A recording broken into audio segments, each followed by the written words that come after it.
I am. Hello, Mr. Rooftop. There we go. There it is. Unclicked. Very happy to have you here. I think I've stated it a few times. Every time. My favorite bike rider. So my top three, Castillo, who has also done the podcast. So I was geeked on that. I'm more geeked that you're here, but and then top three is Dave Young. So Dave Young. I don't know if we could get Dave. I don't know if there's similarities in between that or if I have like a cohesive theme, but I do think you have a thing for Mexicans. Yeah, well, I guess, yeah. Mihelich, I didn't realize that. Young and Castillo. Yeah. What am I doing here?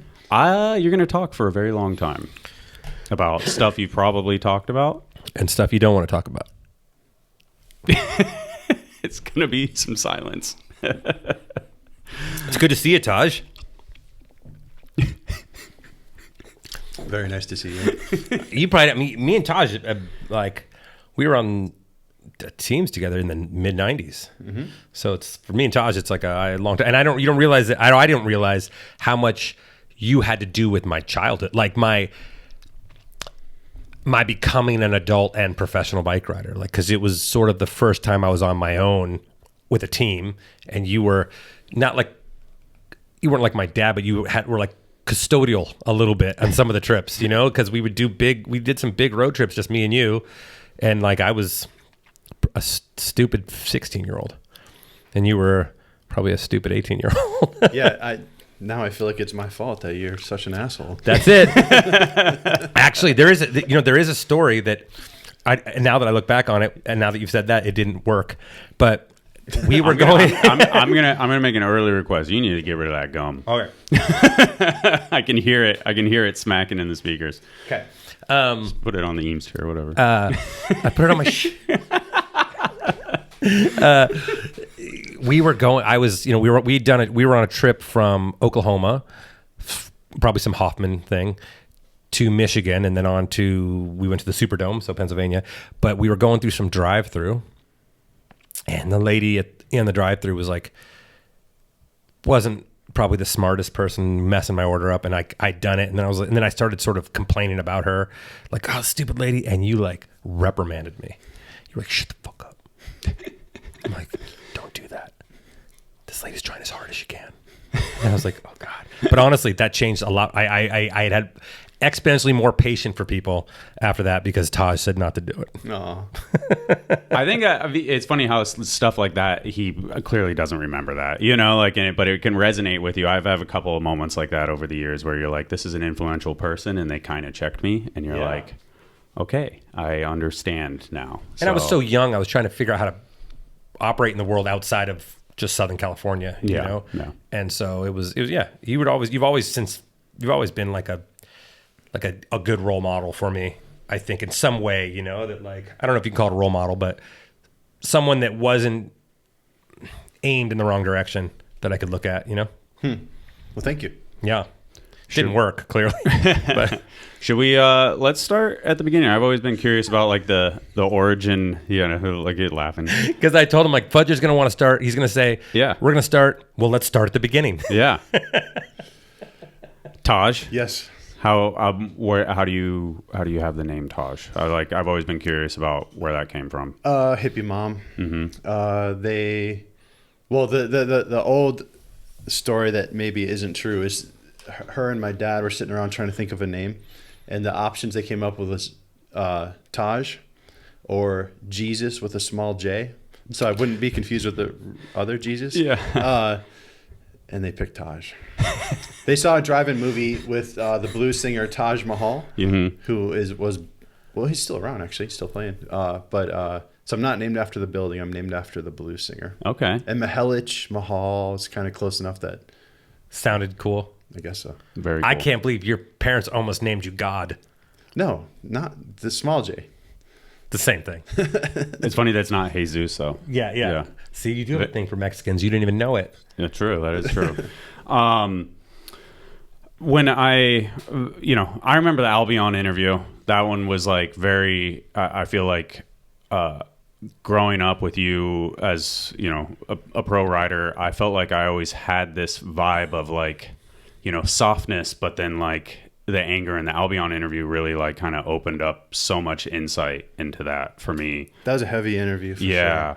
Sure. So you kind of dived into that home life, and then when we did the Kimmler podcast, he kind of alluded towards it at a point, but didn't want to tell your story for you. Do you feel comfortable kind of talking about some of that stuff? Sure. Yeah.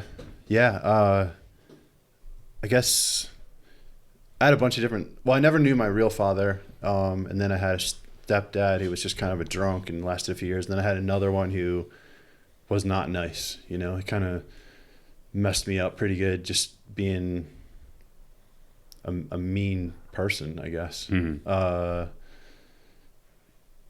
Yeah, I don't know. There's not really much good to say about it, to be honest. Yeah, it's just one of those things where, you know, the BMX riding became like the escape from that whole home life, correct? Yeah. I mean, like, I think for a lot of people, but like that was the only way to get away from that house, was to get out on my bike. And that was in Michigan? Yeah, I was in Michigan. And we moved out, like we would move around like every year or two. So I didn't really have money, like friends or connections. It was just sort of like a new place all the time and this kind of horrible home situation that I had to get away from. Like I talked about in the Albion interview, this puts it into perspective. Like I wet my bed till I was 16, till I left home, because I was just living in constant state of fear. I was like living in really bad fear situation. I mean, if this is too far, what was it, a physical abusive thing where you were scared, or what was that fear? I was scared. He never really hit me, but he like was always threatening me, you know, like constant, like and like almost like I don't know, like movie level, like constantly just like, you're garbage, you're nothing, you're terrible. And actually, like, I didn't get enough food. I was really, really hungry all the time. Like I grew like a foot after I left the house. Really? I was like, it was gnarly. Yeah, it was pretty heavy. And I left home when I was like 16, just like got out of there. Like he like flipped the kitchen table over and threw plates at me and shit, like for nothing. And I just like walked away. He locked my bike up to his motorcycle. I couldn't even take my bike. I had to just like walk away. And like, and that was it? You were gone? Yeah. Crazy. Wow. Where did you go? I went like to an aunt's house. I was like, I could, you know, it was like 10 miles away. I could walk there. And then I like stayed at my grandma's for a while. And then I ended up out at like the Standard House. What was your mom doing this whole time? Was she sort of supporting you and leaving, or was she like, you need to come home? She was in kind of abusive relationship too. Like she was really stuck. She wasn't really able to be there for me. And Got it. That was really hard. But yeah, so after I left, maybe like 5 or 6 years later, she got out of that relationship. That's good. That's good. Yeah. Where did bike riding come in, and what age and all that stuff? We don't need to do like the first time you know, but yeah, it was kind of gray for a long time. Like I didn't really know what BMX was, but like I got a bike when I was 3 years old or something. And I remember one of my older cousins coming over when I was like 4 or 5 with like a big springy 10-speed seat and some like old motocross bars. And he took off the banana bars and the banana seat and, or like the riser bars, and he put them on, like, now it's a BMX, you know, like whatever junk bike I had. And, but like I lost that. Like, it didn't last at a 10-speed for a while. And then finally, like the first time I really got a BMX was 12 or 13. Okay. I actually knew what it was, kind of thing. And did you grow up in like burbs type thing, or was it a little more rural? We moved a lot, Yeah, but it was I guess. always kind of, I grew up between like Flint, Ann Arbor, and Detroit, but never in those cities. It's all just suburbs. Like Okay. sometimes fairly rural, sometimes more like neighborhoody. I think we went to your house. We did, on that yeah. trip. Was that the sort of the last house you lived in? I Was never really lived in that house. okay. That was like my mom post Okay. that dude. Yeah. No, it was very like just suburban. Yeah, if I remember that correctly. was super normal. Yeah. Yeah. When did you kind of? When was that time? What age were you when you were like, oh, now I'm a BMX rider? Like, do you have that? I feel like for the older people, we don't really have that. Well, what We're got like, you into it? Were you already riding? Were there other kids in town riding? I know there's a Kimmler at some point comes into that picture. Sure. Yeah. No, like for a long time I was just on my own, and I didn't know what BMX was. I kind of like knew it existed, but I'd never seen a video. I'd never seen a magazine. I just wanted to jump stuff. Like that was just fun. Like see how far I could jump off curbs and stuff. And around 13 years old, I think, I met a friend who was like, there's a racetrack in town, Waterford Oaks BMX, which wasn't far from us. He's like, we're going to go race BMX, you know? And so we made this pact that over the winter we were going to go race in the spring, you know? And he kind of never followed through, but I actually somehow made it out there and raced. And then I was like, this is it, you know, like BMX. And at that time we were still at home, right? Mm-hmm. So was your mom or your stepdad supporting that, taking you out there? Or was that something you had to like just go make it on your own, figure it out? Yeah, it was mostly on my own, getting out there. I had my stepdad's father, so like my step grandpa, he was kind of trying to lessen the sort of situation, and he would take me out there when he could. So he was decent. He was decent. But I think the story goes he was kind of that way to his son. So my stepdad. Oh. So well, that's how it works usually. But anyway, he helped me, and then so like around late 15, 16 is when I met Kimmler, and then he like totally adopted me. And how much? He was a couple years older than you? Yeah, Ron was like 2 years older. So at one of the points we moved, and he actually ended up being in my high school. Oh, but he was like a senior, and I was a sophomore, and I was. You know, I wouldn't talk to anyone. I was completely shy. I just knew this guy was a BMXer. And was he like? Was he like the man? To me, I mean, he was like, oh, you should have seen Ron in high school. Well, you have that photo of him. In my head, I figure like you could pull him out of the FUBAR movie. In my head, he had a amazing mullet. Yeah, that's what I picture him in, a jean cutoff jacket with like a Firebird and like a mullet. and I mean, Ron was like cool. Like he had like awesome friends, and like he was just a cool dude. And we didn't really hang out in high school, but like kind of when he graduated, and like that's when he started taking me everywhere. Yeah, he said the story on the podcast about you kind of following them around, but not willing to ride bikes until everybody left. That's what he told me too. Yeah. Have you even blocked that out, or do you think that's not true? It's probably true. I mean, eventually he definitely like started taking me places, and then we were friends, and like stoked to ride with him. Was like, and he knew what BMX was. Was he more like in tune with what doing it? Yeah, he was doing it, right? Yeah. And knew about the industry and things like that a little bit. Okay. He gave me head first. You know, like that's the first video I ever saw, and like I watched it over and over and over and over. Yeah. Brian Castillo gave me head first. Oh, interesting. Yeah.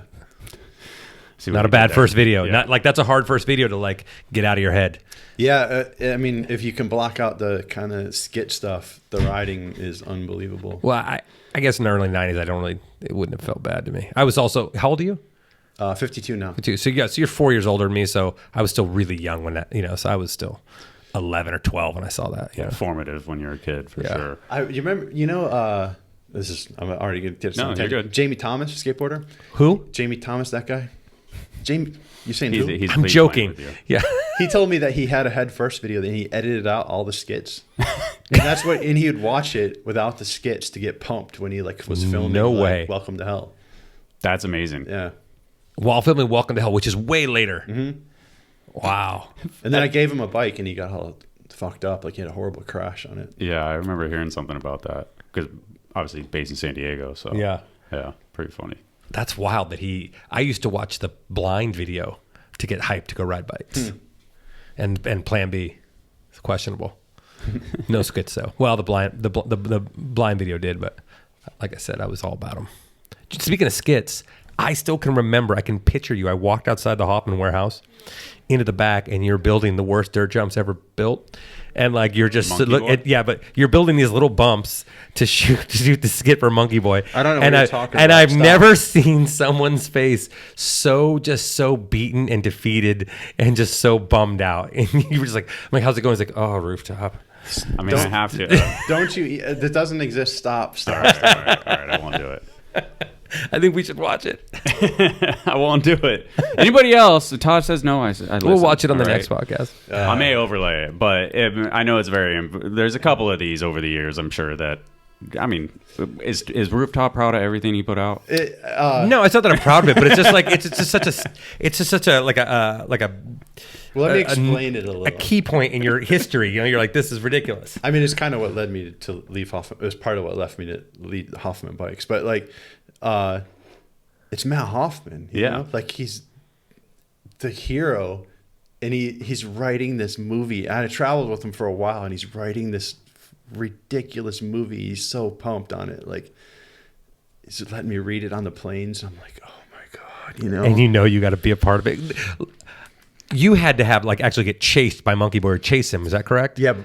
I just had to like wake up from a dream, so I didn't have it as bad as you. Well, I wouldn't do the part where everyone has to get possessed by Monkey Boy and act like monkeys and jump on them. Oh, I didn't have that either. I don't even know if I remember this. All this. Let's watch it. I remember part of it, but I'm not. Yeah, well, I mean, let's not watch it, but Yeah. hopefully no one else has ever seen it. But it was a Hoffman video where Matt directed an entire script, and it's got this ridiculous plot. And it was like the first time Matt got a hold of editing equipment. He was just pumped on it. And I also remember my part was really bad. There was like a bunch of tricks I like just sort of half-assed tried, and he'd like cut the clip before I even landed, like, because I didn't land it. And like that was like in the video. How long did they give you to film for it? I don't remember there really being much time at all. Yeah, when I just gave you an idea, which is probably you had probably the same thing, is Matt called me and said, "Hey, we're sending Mark Eaton out to film you." I'm like, "Sweet." And I'm used to filming with Parrots. I'm like, "Oh, he's coming out for like a week or two." 2 days. So my whole part's filmed in 2 days. Amazing. Well, anyway, So I'm sure it was the same, like Yeah. sort of deal, you know? that, I mean, you know, it's Matt. It's just amazing. His sense of humor It hasn't changed. hasn't changed. No. And it's awesome, but it's painful too. Is that really one of the things that led you to quit Hoffman Bikes? The jumping, when everyone had to get possessed by monkeys, I like lost my mind. I was like, because at that time I was so focused on riding, and I had no room for bullshit. You know, I just could not like deal with that. Couldn't Like, put yourself in that position. No, I'm like, riding is what's cool. This is absolutely ridiculous. You know. Was like riding at the beginning, obviously it being an escape, was it like fucking sun up, sun down type thing, or was there room for anything else at that point as a kid? I don't remember anything else. Yeah, Yeah. I just rode. I don't necessarily think I was trying to progress or get better. I just Was riding. was out on my bike. Yeah. Yeah. And I mean, keeping my bike going was so hard. Just no money, no tools, you know, like no support on that side. But that was all that mattered, was keeping that thing going. When was the first time you kind of realized you were good? Oh, geez. I don't know. I went to a jump comp at like the Grands in Louisville or something like that. And it was like open, but I got second place behind Fuzzy, and that was pretty cool. And how old are you? 17? Yeah. Is that, had you been going to, because I've seen Fuzzy's older, best- I'd seen old best in the photos of you world. at like Rampage and stuff where people were shooting photos of you. You know, was that before that or after that? It might have been after a Rampage visit, but it was pretty early on. Yeah, I ended up with a full page in BMX Plus. Doing a Hannah? Yeah, Yeah.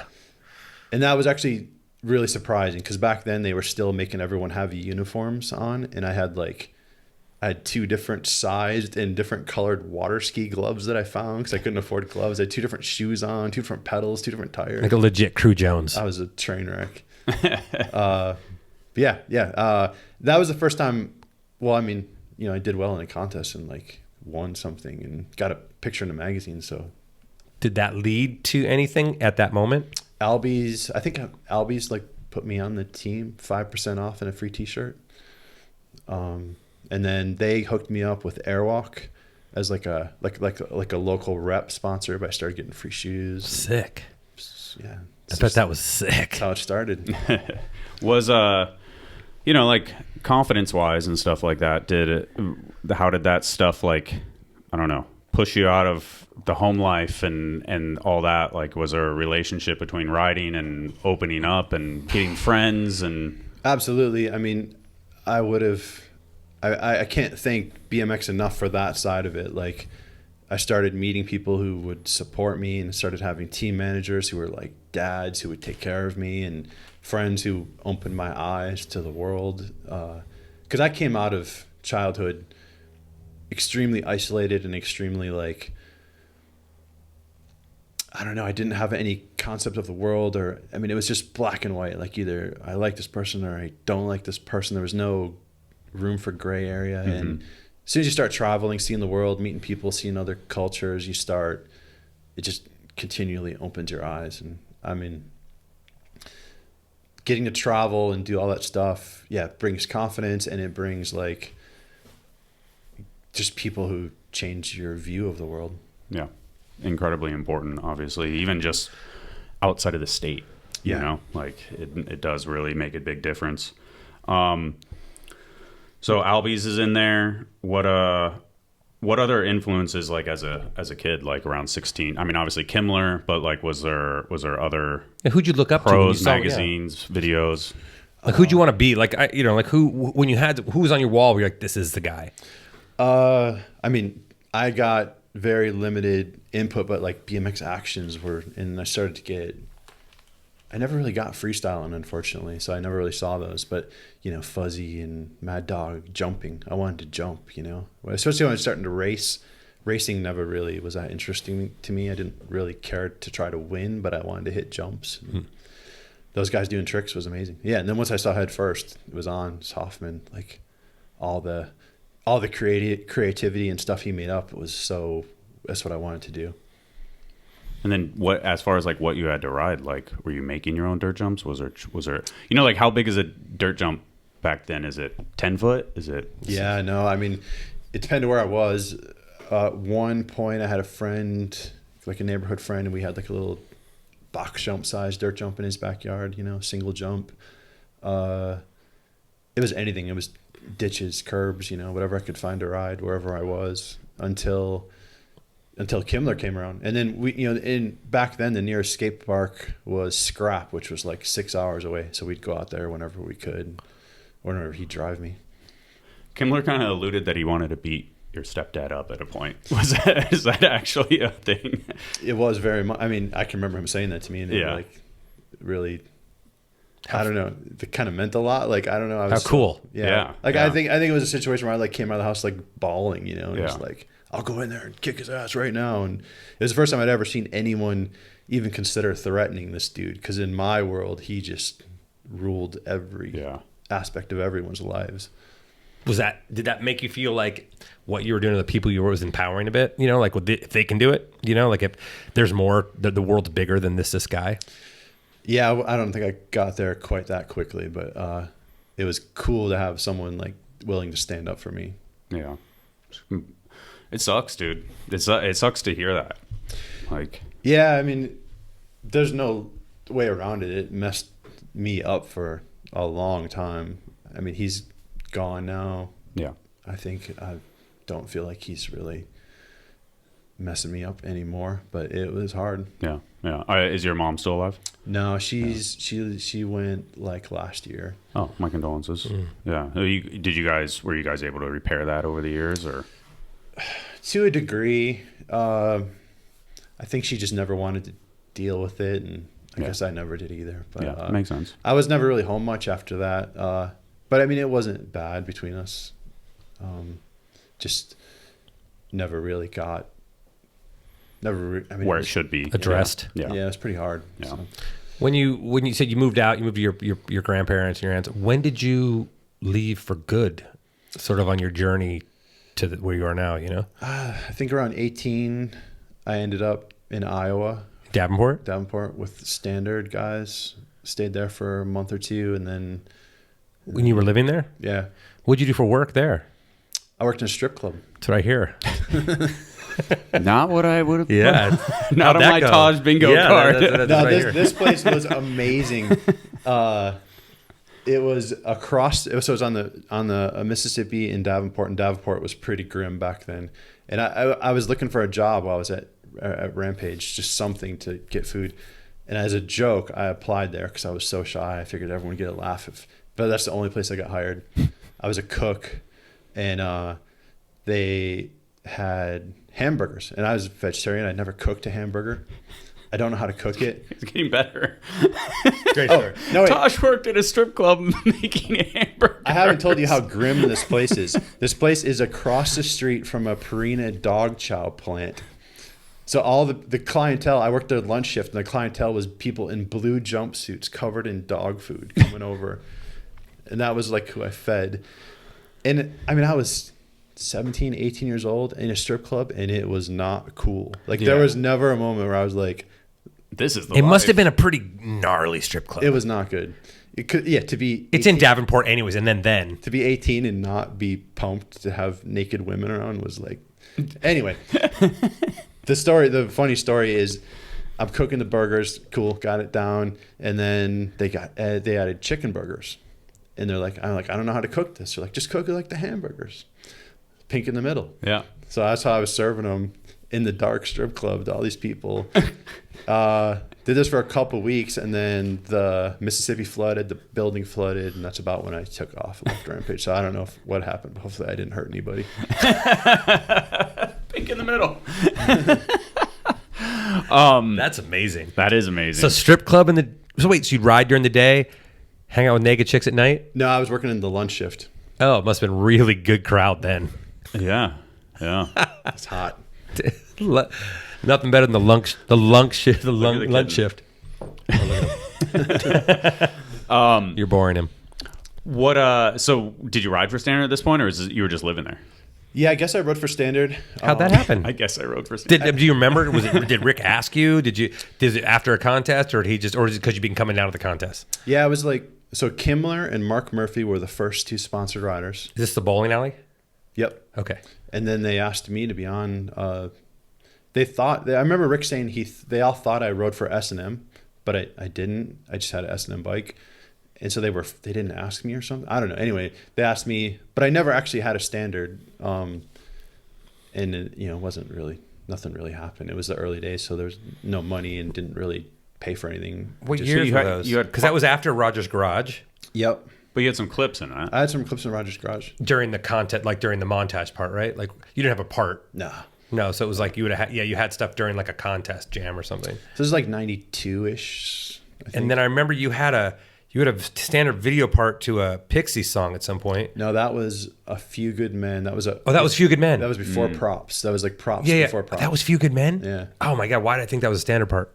It was at the Because warehouse. it was at Standard Warehouse. Yeah. Okay. Wow. That's at the second standard. That was at the second standard. That was right when they or moved second. Yeah. Damn, that part. I used to get hyped on that part. That video, A Few Good Men, was like, it was like head first. A Few Good Men was just the ones. That's crazy. Why?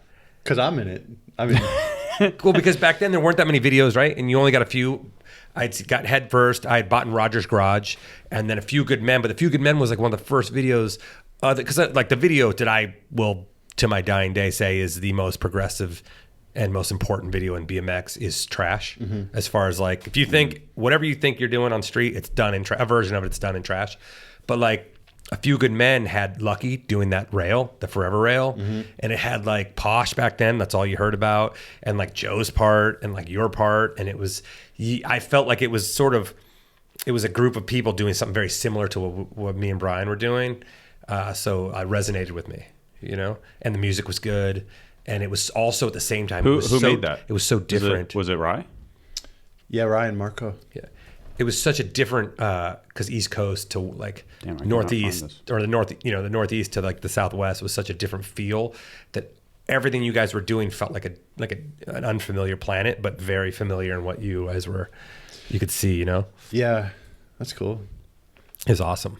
The clip of, in my head, I replay this clip in my head of the clip of Lucky going to help that kid up while kicking dirt on him as well at the same time. I don't remember that. There's a clip where he's like, some kid fell and he's like, oh, let me come help you. And as he does it, he goes to reach up, but he also is kicking dirt on him at the same time. Ah, Lucky. Lucky was so amazing. He invented so much stuff. He was so cool, so creative. Yeah. I don't think I can't find this online. So Few Good Men? yeah, The whole video's not online? not that I can find. But that was your first video part then. I think so. As far as I know, Yeah. there might have been some other video that I don't remember, but like some more local video. But That's weird. It's not online because I mean I've definitely seen it online. Yeah. It's like that Pixie song so good because every time I hear it, still to this day, I just see you coming over the spine like the little, and it's in the backwards, it grinds to over and stuff. And it's funny when you hear a song and it resonates with you so much of a part time in your life that every time I hear that song, I'm like, oh, Taj is fucking sick. I don't think that now, but yeah, well, I also saw your Monkey's Fly part, so it ruined everything for me. So you wrote for Standard, and how long did that last? I can't really remember, but a year or two. And why did it end?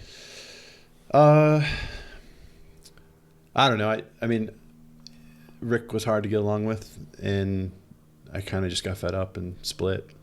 And when you split, where'd you go? Oh, this part's amazing, actually. This is a really pivotal moment in my life. So at Iowa, I'm done with Standard. I kind of have my breakdown. I go to Chicago contest, which was like 3 or 4 hours from 90 what? 93-ish, Okay. maybe. I can't remember. You got it. Early 90s. Did well, and I decided I'm going to drive south till it gets warm after the contest. And Matt Hoffman. This was 94 then. Okay. Hoffman hears this and is like, well, we're driving. They just ran the contest. Like, we're driving down to Oklahoma, just like getting our caravan. So driving down, following like the Hoffman van and some other cars, all night long, don't stop. At like 3 a.m, I can't remember, Steve Swope or Chuck D, Mark Owen was like, man, you've been driving super late. Why don't I drive your car for a while? You hop in the van, take a rest. I get in the van. I end up sitting in the front seat next to Matt, who I've still barely spoken to. And him and I have that like 3 a.m. road trip talk. Mm-hmm. Just talk about life and everything. And we just totally hit it off. And when we get to Oklahoma, he like tried to sponsor me. He gave me like a full Hoffman kit, all the gear. He's like, ride for me. And I'm like, I don't know. I'm going to think about it. I don't know why. What's to think about? I just wasn't sure I wanted to like have another sponsor after how uncomfortable Standard had gotten. You're insane. Go on. And it was still cold in Oklahoma. So I keep driving. I had an aunt in Dallas. Get there. Did you take the stuff? I took the stuff. Okay. Get to Dallas, still cold. So I just keep driving south. And the weather breaks. Oftentimes it'll be like 30 degrees in Dallas, like freezing. And then in Austin, it'll be like 70. Yeah. Even though it's like 3 hours. I've experienced that Dallas weather. And so I hit Austin. It's warm. I'm like, all right, I'm staying here. Didn't know anything. I kind of knew the homeless guys were there, but I didn't really know them. And that's how I ended up in Austin. So that would have been the end of 94. Yeah? Yeah, because that would have been like Chicago would have been in like November or something. And then you had just gotten on Hoffman because I got on Hoffman months after that. And then you turned pro for Kansas, which would have been like spring of 95. Was Kansas 95? Yeah. Huh. So do you, like when you show up to Austin, there's no house park. Is there 9th Street? There's 9th Street. 9th Street is there. So what do you just roll into 9th Street and just go at that point, BMX, I ride BMX. Okay, come sleep on the couch type thing? Pretty much. I had a cousin there, stayed with him for a bit. Actually, another pivotal moment. Get to 9th Street the first day. There's all the dudes. They all sit on the log. That's what they do. I'm really intimidated, young kid. I go to the biggest jump that they kind of never, I find out they really never jump, the 4th set. And I just start doing every trick I've ever heard of. And there's no reaction. So I'm like, all right, I'm do something harder. And I'm just going higher and pushing it all by myself. It's like a single jump. You got to sprint from the street and hit this big jump. And finally, I think it was Ruben or Santana, one of the like classic Santana, Austin guys dude, so who are always there. He just comes up, like puts his hand on me. Dude, you got to chill.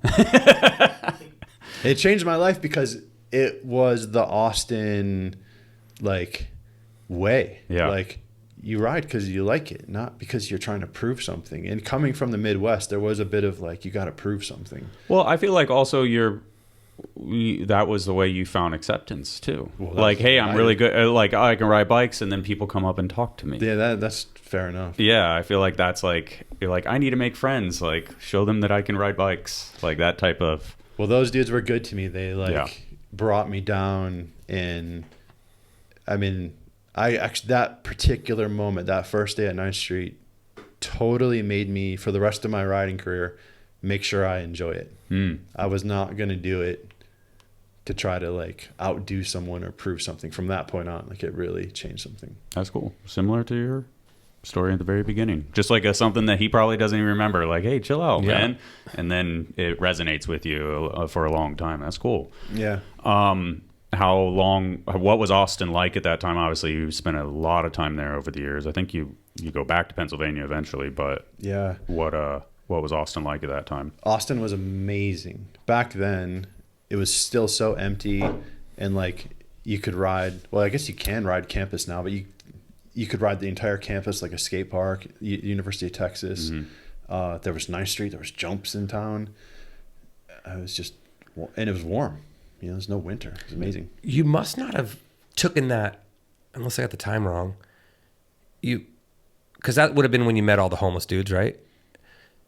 But when did family happen? Yeah, so that would have happened before Hoffman, because we were both on that and never happened. I think it was the first Chicago contest. Oh, so you were in Austin for a full year then? Mm-hmm. Oh, okay. See, I don't even know. I might be. I think I have it wrong then. Okay. I saw that when I was looking at stuff, and I don't even know what family is. Yeah, well, so I get to Austin, and I start riding with Sheps, James Shepard, and he was awesome. Like James is a really, really creative and amazing rider. And he's looking at the camera. He starts taking me around, and he was like my coach practically when we got to Austin. He's like, show me this rail, and he told me he taught me like no sit down rollbacks. We don't do that here. You know, and like kind of lucky like quit the team and style conscious. You know, it was awesome hanging out with Sheps. Anyway, so he tells me he's going to start a company, and I had the Hoffman stuff. I couldn't ride the Condor. The Geo was crazy. The Condor was like super, super, super slack head tube. 71 or something like that. 70. And then even slacker seat angle. The seat angle was like 66 or something. I feel like Matt drew it on a napkin and said, make it. It was a vert bike. Yeah. It had a 21-inch top tube, but because the angles were so slack, it was like a 20-inch. The wheelbase. Yeah. It was like that. Yeah. Anyway, couldn't ride it. And then Shep's like, I'm going to start a company. And now I'm friends with him. And so he's going to start Family. And Family was a post-homeless company because homeless was done. And he was going to do the same thing, but it was going to be, I don't remember, cooler. Funded by Marble Miles. It never happened, though. Like, he ordered some forks from Hoffman. Hoffman was just starting to crank up frame building back then. And he never really had the money to buy the forks. And, then, you know... Got a pipe dream. Got a couple T-shirts, but I think I stuck it out for like a year. I was working in a grocery store, and then I finally went to Hoffman. But that's moving forward. Okay, and that was how long did you spend in Austin at this time? I get on Hoffman in like 94, 95, and then 96-ish is when I went up to Pennsylvania to ride dirt. I wanted to ride Posh. And so that's when, maybe 95, I don't know. That's when I went up there. Okay. Was the accepting the Hoffman deal, was it like what? Yeah, you don't talk to Matt for a year and you're like, hey, remember that time? It went like Dave Mira got hurt doing shows at the Oklahoma State Fair. He had the Sprocket. Hoffman was basically funded by the Sprocket jockey shows at this point. Okay. Which is like a traveling show with a half pipe going to all the state fairs. And they're like, you can ride Vert. Can you come up and fill in for Mira? And I couldn't really ride Vert, but I went up there, and that was kind of where I started. I kind of became part of the team, and then was doing the Sprocket jockey shows. And that was Mira, McCoy. That was a team, Hoffman, dude. and you.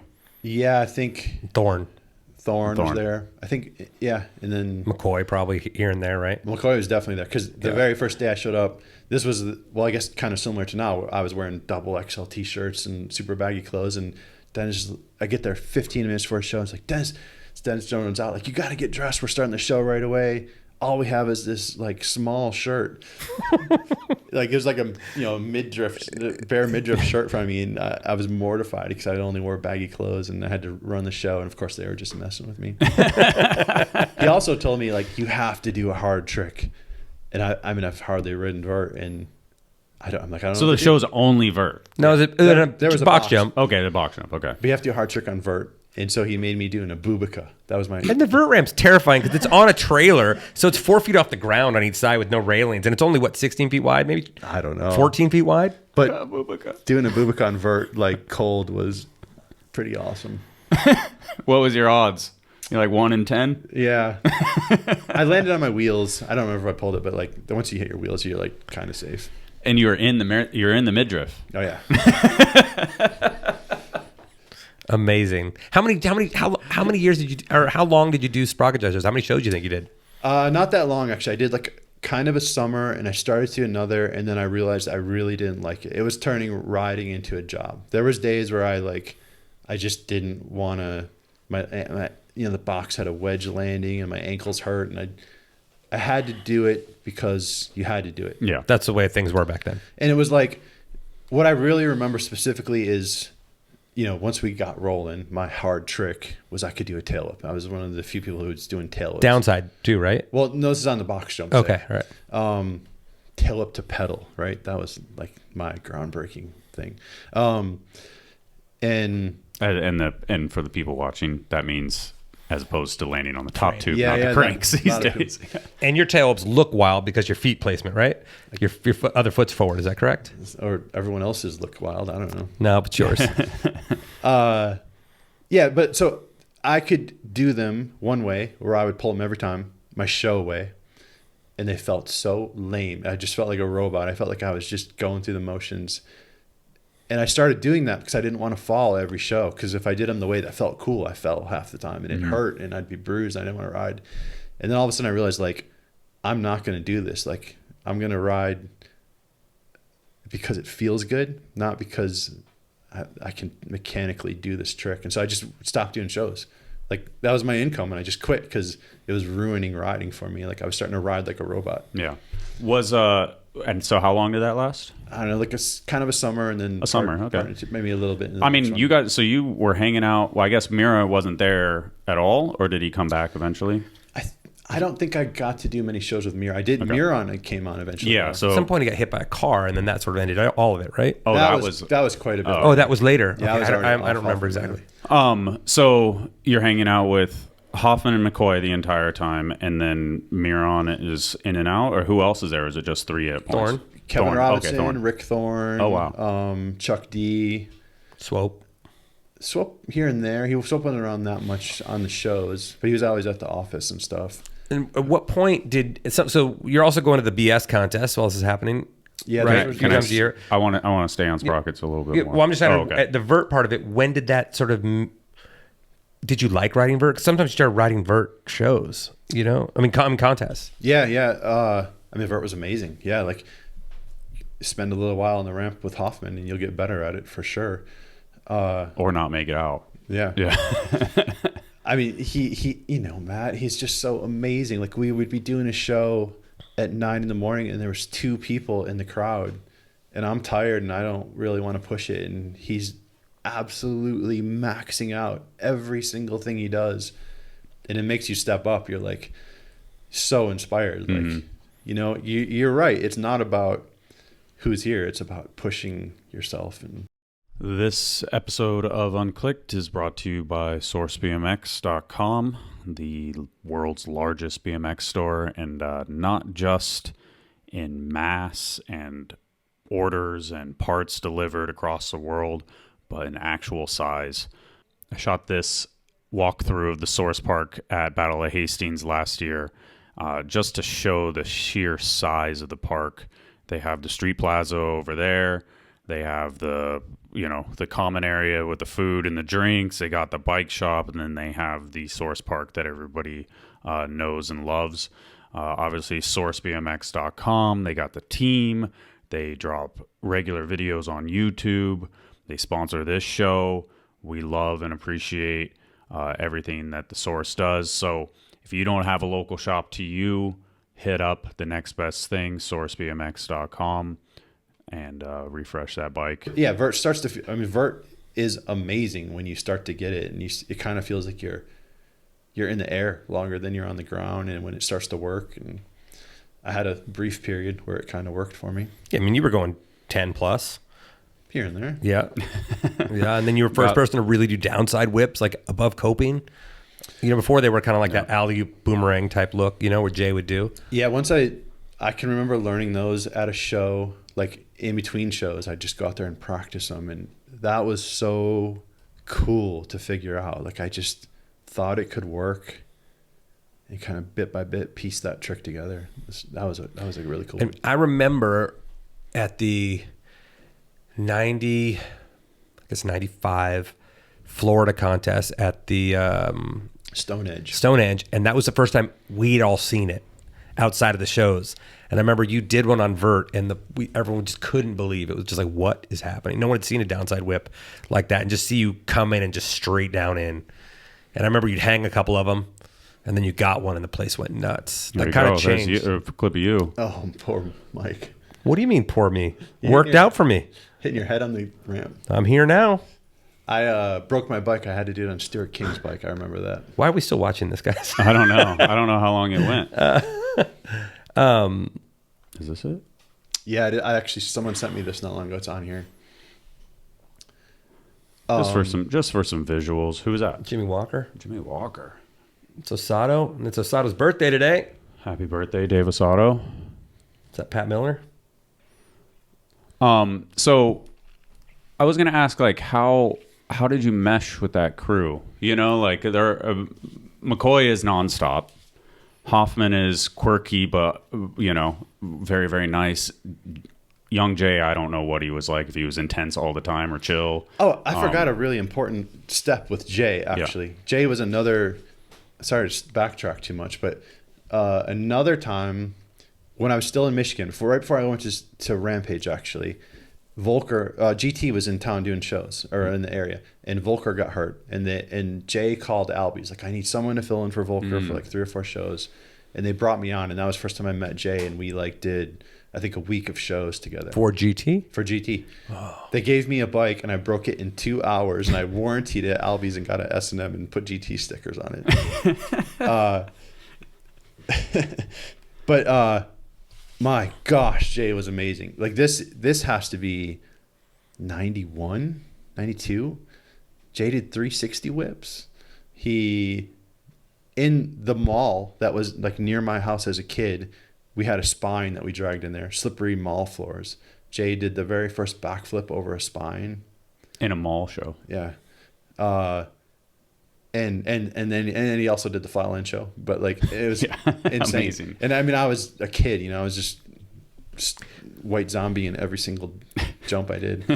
Was he doing 900s every show too? No, I don't think we didn't have a half quarter pipe. Quarter pipe. I thought maybe it was a quarter pipe show. Maybe it was a quarter pipe, but I mean, those are going down as sprocket jockeys though, right? A 900 or no? Yeah. But I know Jay was doing them in like quarter pipe 900 shows. Yeah. I don't remember that, but I remember him doing 360 whips because that was the first time I'd ever heard of that, and like that was at Scrap. We went there just to ride one day. Anyway, that was cool. I met Jay, and he like really took me under his wing. How old is he compared to you? You guys are around the same age, or I have no idea. Maybe he's a couple years older. Maybe barely older. Yeah. But when you're young and you got like someone who's even a year and a half older that's already kind of doing it. Feels like it. Feels like a miles away. Yeah, Jay was definitely battle hardened tour guy, like, and I was totally new. And anyway, 55. So jump back forward, we get Sprocket Jockeys, and that crew. I don't know. It was weird, man. Those shows. I hung out with like Mark Owen a lot. Mm-hmm. Like when Kevin Robinson was there, he'd hang out. Like Kenneth Harkin was also an announcer. Like those dudes would kind of hang out with their thing, and they would like go out, and me and Mark would chill. Mm-hmm. Ginger stuff. Yeah, stay out of the sun. My overwhelming memory of those is just how seedy carnival scene is. It really is all ex-cons and just creepy people. They'd stay in the same hotel as us, and like we'd watch them in the pool, and they'd just get drunk, and they were not good folks. Dave Smith, I got to hang out with Dave Smith in those days too. That's cool. It's crazy how formative that whole squad is. Like you say, even the announcers, I know who they are. Like it is pretty crazy. I think that's it though. Like the people that stuck around, there was a reason why. Yeah. Because they were all, those guys just happened to be a group, but you only know about them because they were good enough to stick around. And the industry was kind of low at that point too, so it wasn't like there was a ton of people that was how Miron survived at that point. Well, and I mean, to some degree, they did those shows because they really wanted to see BMX grow and show it to other people, and like they're lifers, because of that. Like they put everything into it for as long as they could. Who's it? Oh, why is It's it? Hoffman. Let's see if we have the right video or not. Well, it's this year, but Whoa. and you at this point you were pro, so this is pro Vert. Yeah. Yeah, because you turned pro earlier this year. That's Miron, obviously, right? Or am I wrong? No, that's Miron. It's Thorne. Parker. It's just crazy as you can tell who everyone is. That's what I'm saying. That's The contest these year. There That's you Taj. are. Yeah. Terrible Unclicked. No pun intended. Is that Bestwick there? It's Joe Rich, No. right? No. That's, That's Jason. no. Brumlow? Jason No. Davies. Was it wrong? No, yeah, that wasn't Jason Davies. Oh, no? Brumlow, yeah. Huh. Well, That's we Jason got- Davies. Is it? Oh, that's me. Have you ever seen this? No, I've never seen this shit. Yeah, I saw some Too funny. shortened version of this that maybe just had my clips. There's Yeah. Joe. Yeah, all good. So Sprocket Jockeys comes in, and then that was kind of the parlay, obviously, to Hoffman is hanging out with him for a while. Yeah. So then, about that time, Matt got that deal with Box shoes, which were Reeboks. Reeboks. They were Yeah. so bad. They were shaped like boxes. But they were paying a lot. They were paying like $1,500 a month, and Matt offered them to me, and I'm like, I'm not wearing those. Like, I don't. Because you wrote for Airwalk too at the time, right? Yeah, I was making like $100 a month from Airwalk, and but I wasn't wearing those shoes even for $1,500 a month. But then was it Kim Boyle? Was he my team manager back then on Airwalk? I think so. Either him or Alan Yeah. Foster. Maybe it was Alan back then. Well, I love both those dudes. It was one of those guys. They called me like, "Hey, we heard Box is offering you $1,500. We're gonna match that. We don't want to ride for Box." And I already turned it down, so I'm like, oh, "Sure." And then I didn't have to work. Like I was like officially pro. You know, I rode bikes. No way. That's cool. That's amazing. Yeah. Where does this sense of like the moral compass, the pride, the like, hey, that product is horrible, even though it's life-changing money at the time, where does that come from? There's a heavy moment at the beginning of my riding that I think was a huge part of this is back when I was on standard, my I think it was it Losi? I think it was Losi. It was like a BMX Plus photo shoot he organized with the standard team. Whole team comes out to scrap, and we're gonna, it's a chance to be in the magazine, which is huge. Mm-hmm. We're at this thing. We're all kind of warming up, getting set up, and Jeff Cron.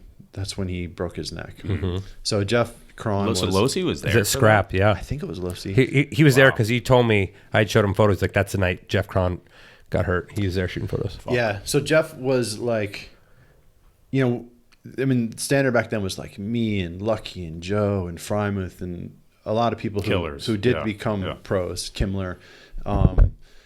But at the time we were all amateur, and Jeff Cron was like the best of us. He was like the guy who could ride pro and should have just about to turn pro. And he was just warming up, straight jump over the box, forks breaks his neck. And I was like right there. I was riding right by it. I felt like I could have caught him. I couldn't have caught him. Yeah, of course. But, we went to the hospital and saw him like bolted to a board, and it completely shook me. Like all of a sudden I realized you can get really hurt. This can change your life. And I couldn't process it. The only thing I could do is just get on my bike. I remember getting on my bike and just riding around in circles. Like that was all I could do. That was the only comfort I could find, was like holding on to grips. Mm-hmm. And from right there, I kind of had this change in how I was going to ride. This was something I knew could really injure me, really hurt me. And I wasn't going to ever do it for a reason that I wasn't willing to get that hurt for, if that makes sense. Yeah. Meaning, in that trend, that went all the way to like sponsors and stuff. Like, Yeah. I'm not wearing these stupid shoes because I might die in them. I'm not wearing stupid shoes. Because there's pressure. Well, there's pressures associated with that check too. So if you don't implied or not implied, like it's explicit or implied. I mean, is that they give you $1,500, it becomes real, and they have expectations, and then you're doing a photo shoot, and like I think it was too like this idea that maybe I'm going to be in a magazine, and I'm going to be like, if you're going to do this, I don't know. It's more important than money, is what it came down to. 90s style was important. I think mentally more than you even knew it. You know what I mean? And like we don't have that as much now. And I just think things you're not even, I don't know if it's style, but I feel like you were like, I ain't doing that. Like I'm not, that's not who I am. Individuality. Yeah. There was a bit of that. Cause I mean, a lot of people feel that way. Like there was a lot of, it wasn't, this is a lot of people felt that way about a lot of things. You're just like, I'm not doing that. I'm not wearing a helmet for this. That's, that looks retarded. Yeah. Like a whatever. I do think there was a part of that built into how you grew up at that time. I think it was because the industry was so small and struggling so hard. It really didn't matter if you supported the brands that made a difference. Mm-hmm. Whereas, maybe later it kind of didn't matter. They're like, the bikes were good. The bikes were safe. The forks weren't going to break even from weird brands. But back then it mattered. Like, I'm not supporting GT or Haro because they made shit bikes back then, for example. I'm going to only support a brand that, Hoffman, Standard, S&M, that we're trying. Yeah. And also I think kids thought like it made a difference. Like if you did something that wasn't cool, people didn't like, they all felt the same way. So it was like, Taj is not cool. Like you could have a dude who's, I wouldn't say, but there are guys that I don't want to name names, that were so good, but they rode for those brands and no one cared what they did. Yeah. There were other guys that were super good that no one cared, though. I think there was a time period where you didn't just keep scrolling, so you watched the video 16 times or 60 times. Yeah, but I also think that like they were never. There were guys that were good, but you just were like whatever. Yeah, it was like the way you felt about just the contest guys back then. There was when it started becoming really, you know what I mean? Like there was a time when contest guys became a thing. And I even still think now there's a bunch of us that think that those dudes didn't matter to the actual sport. Fair. Well, back in this time, there was like 4 dudes in pro. Yeah, 4 guys. Maybe 5 sometimes. So it was a different world. How many people were in pro when you turned pro? 5. 5. Okay. So it was a big scary thing. There was like 100 of us in amateur, and then I'm going to enter that class. Mm-hmm. So I was kind of the first of our top 5, crew, baby. Our crew to do that. Yeah. No, you were, because all the standard dudes wouldn't do it. And I remember that being like even because I rode for Hoffman at that point. I remember even swooping here and saying like, when are these dudes going to turn pro? Because the class is so big, and they were arguably the contest was just as good, the amateur class, because even I turned pro in the September contest, and Joe and those guys weren't pro yet, and they arguably could beat me at any contest. And I turned pro because I was like, if I'm going to get 30th, I might as well get 11th. Fair play. So turning down box, airwalk, and it's probably got to be like a little justifying in your head where you're like, hey, I don't have to force this, and then it could work out like in that instance. And you're like, well, this is the way things work. If it's going to work, it will pan itself out eventually a different way. That's kind of how I ran it from there on. Like, I didn't try to like get ripped off, I guess, but I didn't. Yeah, I was going to do what I was going to do, and if someone wanted to sponsor me, that would be cool. But they're not making any rules for me. What was the Airwalk contract like? Like, was there? I assume there was one. I don't remember there actually being a contract with Airwalk. No, I got a Hoffman contract that said like Matt would buy me ice cream anytime I went to Oklahoma.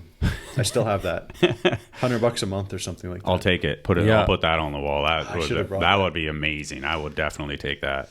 How was the conversation? Because I know Matt traditionally was against this, and you were the only person to get a signature bike from Hoffman Bikes.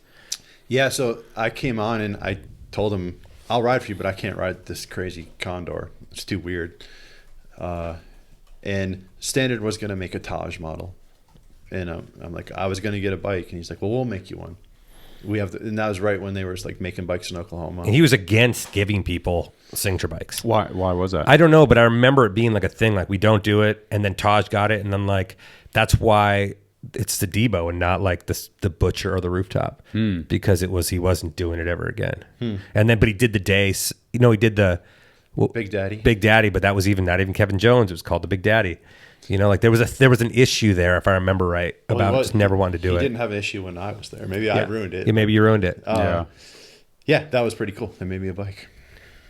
And then a wishbone too was like the first one I can remember that had like a wishbone. 2 wishbones. 2 wishbones. And then the bike itself, you were riding an S&M predominantly because you said like... Even when I was on Hoffman, actually, for quite a while, until maybe like a year and a half in, they finally made me a bike. So people were putting up with your bullshit, basically. It was Taj. I think... Because, you're riding for Rick, who can make his own frame. Hoffman, at this point, can basically make their own frame. No, it's amazing. So GT bought me an S&M, basically, because I broke that bike anymore. Then Albies would buy me S&Ms. Then Rick had to buy me S&Ms. I can remember this conversation, like calling multiple. The only person not buying you S&Ms was Chris. Yeah. He gave me some too. Okay. And then Matt would buy me S&Ms. Family bought me a S&M frame. Because, I was just mowing through them, yeah, so it's kind of funny. So you were brutal on bikes then, basically. Well, you're a big dude. I was not a smooth rider. Back ends were 25 feet long. Box jumps had wedge landings. Yeah. You're a big guy. It's just a leverage. It was a leverage game. The bikes were too long. I wanted to go as high as I could, land on a shit landing. Yeah, it's all a train wreck. So then do you build how do you go from the S&M to the signature frame? Like, what do you do differently? Yeah, I had some minor geo changes, and I wanted to fix. I kept breaking the back end, so we beefed out the back end. The Taj Hoffman frame has that wild junction that a big tube coming out of it, which I don't actually know made it stronger, but it sure made it heavier. 1/4-inch dropouts. Yeah, it was. It was amazing when I got it. It felt so stiff and strong. Oh, 20. That light blue. Oh yeah, that's the reissue. Yeah, but that's pretty much it. Yeah. Look at that gusset. Yeah, that was also not functional, but looked strong. Then they put those on all the bikes.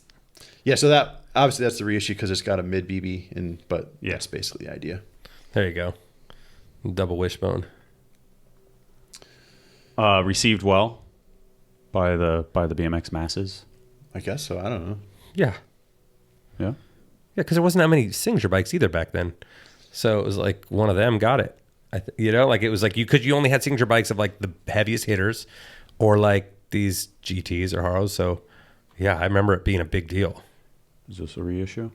I saved one of those. It wasn't like original. I had to buy it from some kid. That's original right there. Yeah. Yeah, but I hated it. The chrome was part of why I left. I didn't chrome. want them to do chrome. But I had a ramp room one. Like that's what the old school collectors say. The ones that actually made it Hoffman bikes, not the Taiwan ones like this. I gave it to Christian Regal, and he restored it and built it all like how I had it back in the day. Didn't he get it back to you, or he still has it? No, you gave it to him now. All right. Yeah. When I got rid of everything I owned, I gave it to him. So we had 12 different stickers. I've never seen that before. There's 12 different stickers that spelled Taj. Yeah. And they would just get randomly put on the bikes. Can you name a few more? Obviously Totally Awesome Jumper is the one that I... Taj and J, as in J Muron with a little heart. Totally Awesome Jumper. That was the joke that Todd from Albies made, which was in my first interview and ride. Okay, so that's probably why it stuck with me. Totally Accurate Joystick. I think that was like an actual joystick I had when I was a kid. Okay. Torn... There's something about an alligator. I don't know. They're just all various Hoffman-esque. Very Hoffman-esque. Yeah. Although I think I actually made them up. So how did the split from Hoffman? Oh, there how you go. How'd that come up? Here's the catalog page. Yeah. So that's old. Makes a great Look at jumping that photo. frame. That's Brumlow's warehouse, right, or skate park? Yep. How did I leave Hoffman? I think so. I've actually what? Well, you cited a couple of things already. Wait, what's that? Todd's a jerk. Yeah, that was the other side. Who's Todd? Is that Todd from Albies? He made up Totally Awesome. Oh, Jumper. Terrible Angry Jellyfish. Jesus Christ. Tasty alligator jelly. Ooh, that's gross. Total artificial joy. Yeah, this is. This is good. This is going down the path. Cringing. This is Oklahoma's ChatGPT right here. Wow, this is amazing. Okay, keep going. Sorry. Yeah. So what happened is they moved production to Taiwan, and the bikes got crazy. The Geo got all screwed up. Oh, it and did? The quality just wasn't as good. And I just didn't have patience for it. As simple as me just being angsty and angry. And I got this bike. It's got my name on it. I can't ride it. It's got a 77-degree head tube angle. It's completely messed up. I quit. That's pretty much it. Mm-hmm. Wow. No patience. You know, like... Did he try and walk you back and be like, whoa, chill out? Like... Oh, and the X Games were happening. I didn't like those contests. Oh, yeah. And Matt was running them, and I felt bad, like saying... He wanted everyone to go. Well, he was cool with me not going, but I mean, I just felt bad. Like, I don't even like what you're doing, you know? I love you, Matt, but I can't do this kind of thing. And Matt was super cool. He was like, totally understand. I always knew you were going to have to do your own thing. That's cool. So I left. Yeah. And I just decided I was never going to be sponsored again, and I just quit. And that was 96 or 7. Was it that late early? And then if you would have just held out for like another year, the bikes got so good from Taiwan. Well, I mean, yeah, fast forward. Yeah. Now, eventually, you know, I rode for like Odyssey and stuff, and stuff's awesome. But I remember at a time when Hoffman, because that's when I was just in like, I would go to England, I'd leave the bike there. Matt will send me. I heard you say that on the Keggy podcast. I never got to do that. Yeah, because he would be like, he was just like, we'll send you a new bike. And you would get a complete bike that was so good out of the box. And you were just like, all right. And you rode everything. So you're like, all right. So you would just like, I don't feel like getting my bike. It's over there in that car. Just keep it. And then you were with Matt when he was like negotiating with ESPN. I guess it was ESPN at that time for X Games stuff, like around, extreme games. Yeah. So what was that like? You're hearing Matt talk about it, the whole thing. I was super against it from the beginning. Did you ride the first one in 95? Yeah. In the fort? Yeah. Okay. I just felt like TV was going to change it, you know? They were going to start changing, and they kind of did right away. You know, like that very first one, we would get thrown out for riding a street course. And that, you know, immediately just sucked. Felt like, you know, you're back again with security guards kicking you out of a skate park or something. Yeah. But meanwhile, all the dudes that you've just been hanging out with, Miron, McCoy, Hoffman, and Mira, and Robinson, and all those dudes, they get kind of thrust up. They embrace it. You kind of, it seems like begrudgingly gave it a shot. But almost everyone embraced it.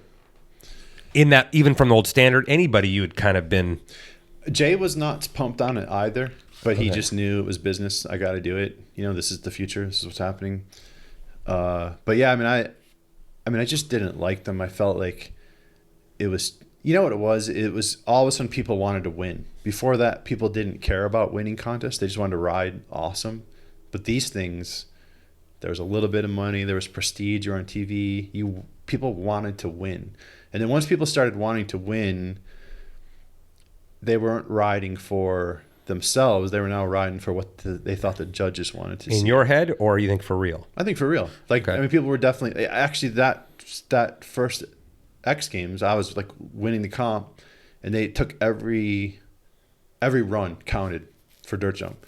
And I had it wrapped up. And I can remember them saying, like, just do an X up and you win. You don't have to do anything. And I'm like, fuck that. It doesn't count unless I do what I want to do. So I tried some stupid trick I've never ever landed before and crashed and lost the contest. But that was my mentality. Is like, I'm here because I want to.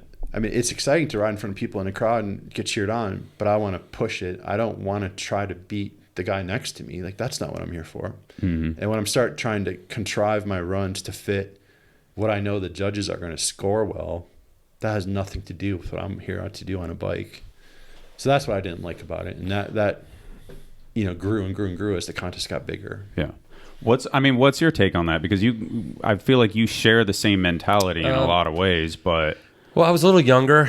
I was still a little bit in the like do what you're told type thing, you know. Mm-hmm. So I would go to those contests, and I didn't mind going to the contest for a little bit, and then like when they were BS series, that's a different vibe, right? And then I went to some of the contests, and then I learned very quickly right around that time that I was never going to be... ESPN kind of picked, like a TV show would, picks their characters. And I was never going to be one of their guys. I knew that after After Seal Beach, I think I got third, and they showed one clip of me on TV, and I didn't love going to contests anyways. And then it happened again in Florida, and same thing. And they got I got third, and they showed one clip of me. Dave Mirra got 10th, and they showed both his runs. And I was telling him in the car, that was sort of my, I'm not doing this anymore. And then contests really didn't mean, right around 2000, late 90s, 2000, I kind of stopped going to all those contests too, because I didn't care. And for the end of them, if you watch my runs, I would go at the sort of similar thing where I was just like, I have this one trick I'm going to do, and I'm just going to try that until I do it. Like there was contests like even the X Games where I would just go through like 4 dudes' bikes doing something I probably couldn't do. Yeah. And so I had a very similar. So I understand that. I just wasn't at that time. I didn't have the balls that Taj had to just be like, go fuck. Well, yeah. I mean, I guess it took a couple of years. You had a foundation of paying sponsors at that point too that you could fall back on, or you literally at the point where you're like, I'd rather go fucking make hamburgers at the strip club. Yeah, I quit Hoffman and like quit going to those comps, and I went. Yeah, I didn't have an income. Crazy. Yeah. And where did you live then? Where did you live after that? I was back in Austin. I only stayed in Pennsylvania for like a year and a half, but really I was traveling the whole time for Hoffman. I really hardly lived there. Okay. So then I went back to Austin. So late 90s you were in Austin. Yeah, actually, me, Joe, and Dave Mirra took a road trip down to Austin. Dave was like living in upstate New York. Imagine being in that fucking car. It was wild. And it was like crazy snow in Bethlehem, like 4 feet of snow. And Dave and we all just go on a road trip, and it was a little weird. Like we didn't really know Dave that well, but it was like super cool. Yeah. And we did this trip down the coast, went to like a dirt jump comp. Dave entered, which is like he never rode dirt, and is he at that point? I mean, obviously he's always an incredible rider, but is he Haro Dave Mirra at this point, or is he Hoffman Dave Mirra? Like Blammo Dave Mirra. Okay. Oh, it's Blammo Dave Mirra. Yeah. Oh, holy shit. Okay. And he was awesome. I mean, it was super fun, and it was weird. Like Joe and him got along a lot better than I did. They kind of meshed better. We got to Austin on our trip, and I'm like, I'm not going back. And I just stayed there, and they like went back to Pennsylvania because it was warm. And who'd you live with? I don't remember, but I made it work. Well, there's a lot of people, I guess, back then. And then that stint at Austin was a long one, right? Yeah, then I stayed for quite a while. Yeah. So you don't have any. You quit Hoffman. You quit the contests, so you get second at the first one. But then you do end up riding. I mean, you rode 95. You had the ride cover where it's like you're doing a turn down, and I'm sure you hate that cover. Unclicked again. Again. But that's from South Padre. That's like 97 or something. No, that's 96. First year of the things. Yeah. But you also rode 95 because you did those no hand 360s at the one down the big runway. I built those jumps. Yeah. Badly. How'd you get that job?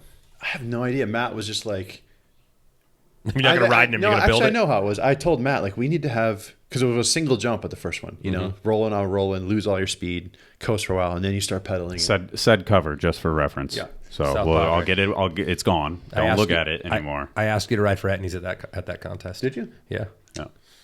I can't remember anything. Yeah, you're good. You're good. Matt asked me. I asked Matt to build the jumps because I wanted there to be. I'd been riding Posh. There needs to be rhythm jumps, more than one jump in a row. Mm-hmm. And so I got the job building the jumps, and it was me and Marky, a guy from Posh, and we just built the jumps by ourselves. And the first one was like hitting a brick wall, if I remember right. Yeah, so I had developed this. What year is this? 1995. Yeah, the jump. I mean, it was pretty awesome. It was in a really cool location. It kind of had this natural amphitheater. You rolled on this huge hill. But like I think a couple, Robbie did, and a couple people lost their collarbones on it because the first jump was so bad. There it is. That's the first one. Yeah. There's Taj. Jack Edwards. It said Jack Edwards. Oh, so the skate director. Oh, it was 96. The skate 96. Director at. That's a comment. That's a commentator. I thought it said 96 is the year looking for. Okay, so this is not the correct year. No, this is 95. This is the first year. But at this one, the skate director at Woodward's like, whatever you do, if you pull a trick, don't put your hand up over your head because you look like a douchebag. And so I landed something, and I was so pumped, and I started to do it, and I like put my hand out like this. It's just out to the side. And I hope they show it right now. So this is the one that you got second at? Yeah. Oh, wow. Oh. Hey, look. Miron won. Hey. Mira, There's it. yeah. Look. Man. There it is. It shouldn't be that close to you. It really shouldn't. So my dreads, people started recognizing me in the airports because this stuff was playing on like normal TV in the bars. Oh, Like, really? you're that dude, and I'm like, I'm going home and shaving my head. That's your response is to do that. That's pretty funny. Yeah, you want 96. Yeah, sorry. I'll go 96. Sorry, I was just getting 96. So I get hired to build it. We're building rhythm jumps. They're going to be big. They're going to be gnarly. I developed the system all on my own. I have no business doing this. I don't build jumps. I'm going to take a cinder block and I'm going to smash it on the ground. And that's how we're going to pack it. So me and Marky, I don't know why he did this because he knew how to build jumps. Yeah, this is it. We took a cinder block and smashed every inch of those jumps, just picking it up, slamming it down, picking it up, slamming it down. Didn't use shovels. We used a fucking cinder block. And it didn't pack very well. So the first jump, it just kept sinking in deeper and deeper. It got to the point where, like, if you had pegs, you couldn't hit it because your pegs would like, sink into this rut. I was looking at Rooftop for confirmation of that. Yeah, because I remember I jumped it once. I was like, I jumped it, didn't jump the second jump because I was like, go, oh, fuck this. And that was it. Yeah, Robbie broke his collarbone and maybe someone else did on the first jump. And it sure seemed a lot bigger than it looks right now. It was huge back then. I hope it's got a clip of your no-handed 360s because they're like no one's ever, even to this day. Oh, there's me, dyed black hair. I was about to say, who is that? Oh, hold on. Oh, what? I was about to say, who is that? They cut over your... So you cut your dreads off in between there because of that? Oh, and you speak Spanish too, which is good. All right. My no-handed threes, I couldn't really tuck the bars. Yeah, I'd see. Explain how you hook them on your knee pad. I didn't hook them. They were just floating. But Mira would do them so beautifully. I wanted to do that. That's what I wanted to do, and I couldn't do it. Joey won this one. But your no-handed threes would like your bike wouldn't tuck up, and so you'd just do a no-hander, and the one grip would like hook on the plate of your knee pad. Who's on your helmet here? We got a Woodward sticker. Yeah, I wrote. We'll get there. What Airwalk, Hoffman, UGP. What's the Misfits one on the top? That's just. I think that's Slim Jim. No, that was the Superdome house. Oh, my bad. Superdome house. Okay. The Joe, Albies. Lucky, Mel. Look at those jerseys. I still have that one. I threw that thing away. Oh yeah, that first jump. Oh my. Yeah, God. I could never done a 720, so I figured I'd try it in the contest. Again, I was also winning this contest, and I'm like, what's the trick I have? Were you? Yeah. Except my first, I did a tail whip and a no-handed three. And then... Oh, yeah, look at you. Let's try a 720. I've never... Yeah. So how many runs did you guys get? Well, 3, it looks like. 4. Well, because he hasn't dropped in yet. But, I mean, like, you have a 92 and 96, so if you count 3 out of the 4, then you are definitely... I think they used to count all of them, but I don't know. Yeah. I don't know. It doesn't matter. No, it's all good. That was a cool contest though. Like it had like a really cool vibe with the people on the hill, and I remember all the pro skaters were at the top. They were all pumped to come watch it. Like Burnquist and stuff were there. Because that was the first time you saw some giant roll in too. Felt very Evil Knievel-ish. Yeah, it was fun. Oh, so while we were building it, I got knocked out. A double whip. Oh, wow! 1 3/4. We guinea pigged it. With no helmets, of course. I got knocked out. I remember there being some medical person there like, you can't ride. And I'm like, no, it's fine. I'm a BMXer. Road just kept riding. Fuzzy trying to 3-whip. That's amazing. I think some people pulled some things. Who won this year? Joey. Yeah. Jay got second, right? Must be. Damn, Joey looks young. Stu reminded me of this. There was a controversy because Joey didn't do a flip in this contest, and people were bummed. Like thought he should have done a flip to win. Oh, really? So like as soon as the judging was over, he went down and did a flip, just to kind of show he could do it. But like, kind of like I chose not to. I think I remember this little story. Maybe they talked about it in Ride or something. Huh. Interesting time for sure. And then prize purses at this point, were they much anything? I don't even remember. I want to say at this one they were like 10 grand for first place or something. It was still, or maybe it was only 5 grand. But I thought 5 grand was the smaller contest. I think it was like 10 or it was a lot, like 10 grand or something. It wasn't quite massive like it was yet, because this was really the first year that it was a series. Yeah.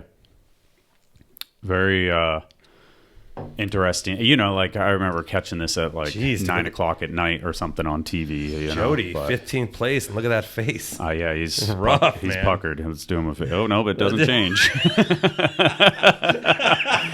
It only got worse. There you are in the back though. It doesn't even look like you. So you Taj. literally went back after the first X Games and just cut. That's the reason why you cut your dreads. Yeah. This was also the contest. I vividly remember them having a riders meeting and saying you can't have any branding for your own meat stick company. Slim Jim was a sponsor, so you couldn't have like an alternative to Slim Jim as a sponsor. And that makes sense. I mean, I understand now why, Yeah, but not an issue for you. But back then, you would have been like, "What? What am I Yeah. going to do without my meat stick?" Davenport, you peel off the Davenport Bone Zone Yeah. strip club. Bone Zone. I don't know. Bone Zone. Enz was trying to figure out what it was called. I think it was tuxedos, but I'm not positive. I'll go with Bone Zone. Bone Zone's good. I wish it was called something like Fairdale, and that's where it came from. Oh, imagine. All right, come on, let's move forward. This is old. All stuff. right. X Games. Let's see what I got. I had a list on here. So I have a quote. I turned down so much money. And that was kind of going along this idea of what's happening here and all this. Like, so you had Reeboks, was there other brands that kind of came about because of your placings at this? That I don't know.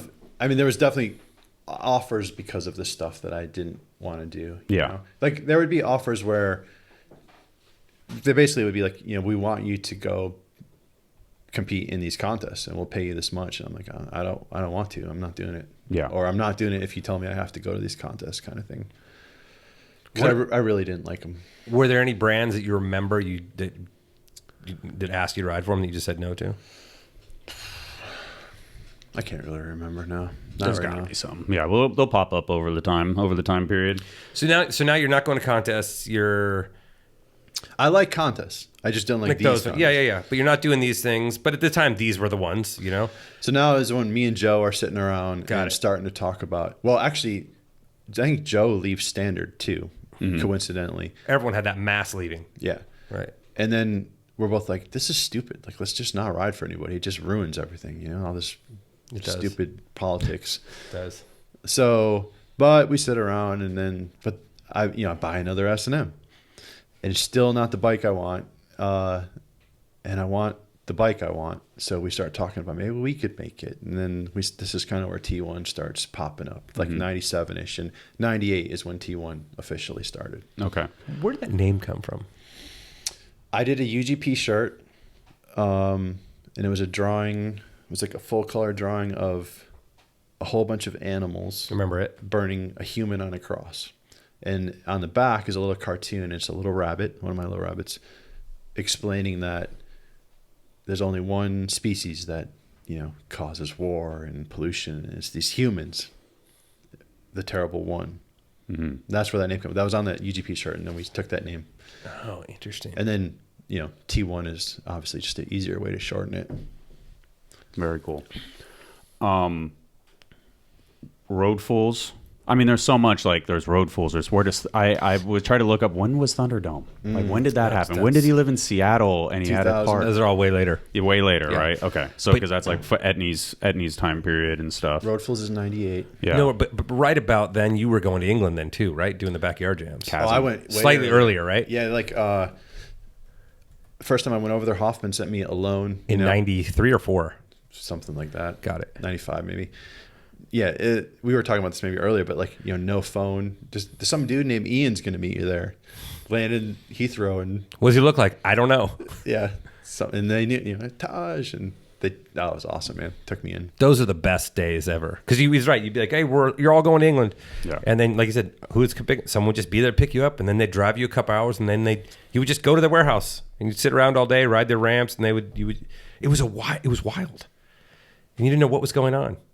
And then you would just go to a contest, and it was the best 2 weeks of your life, and then they'd drive you back to the airport. I loved those backyard jams. They're so good. The ones out in the fields?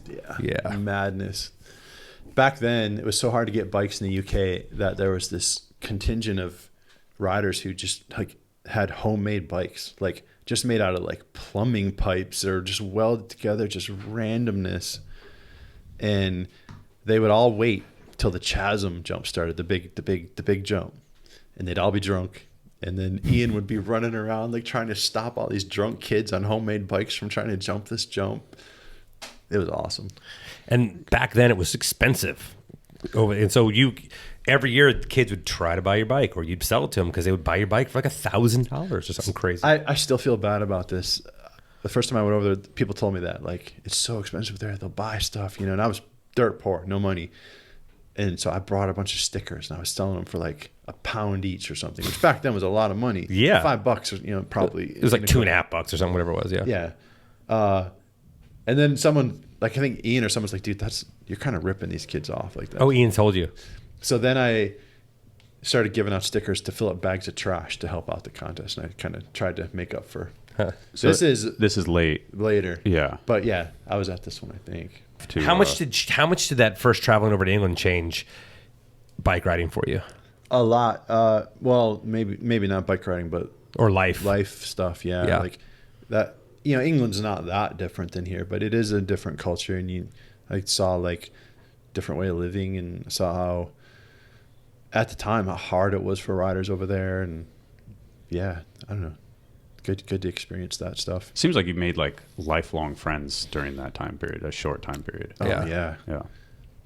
Yeah, all that. In those days, it was so small. You kind of got to know, you kind of meet everybody at all the events. And I guess also like there were so few things. So if you were lucky enough to be a part of them, you did a lot of stuff with them. Like you toured with all those people. You wouldn't, right now you might not do it. Gosh. But this is 94. When you travel and do those things, I think those friendships last a long time. This is 94, I think. Yeah. Fids. So the chasm jump was the one over the water. No, there's different. one here too. Okay. This is the famous one that you always see the epic photos like Moeller, no handing and stuff. Yeah, this was like the jump comp on this, and then they would move over to the. Did you? I mean, we brought up Moeller a couple of times. Did that conversation ever kick off? You were riding S&M for 5 years. Never. Yeah, he just wasn't feeling it. I mean, I was probably afraid to talk to him. Was that a Mad Dog Shuffle?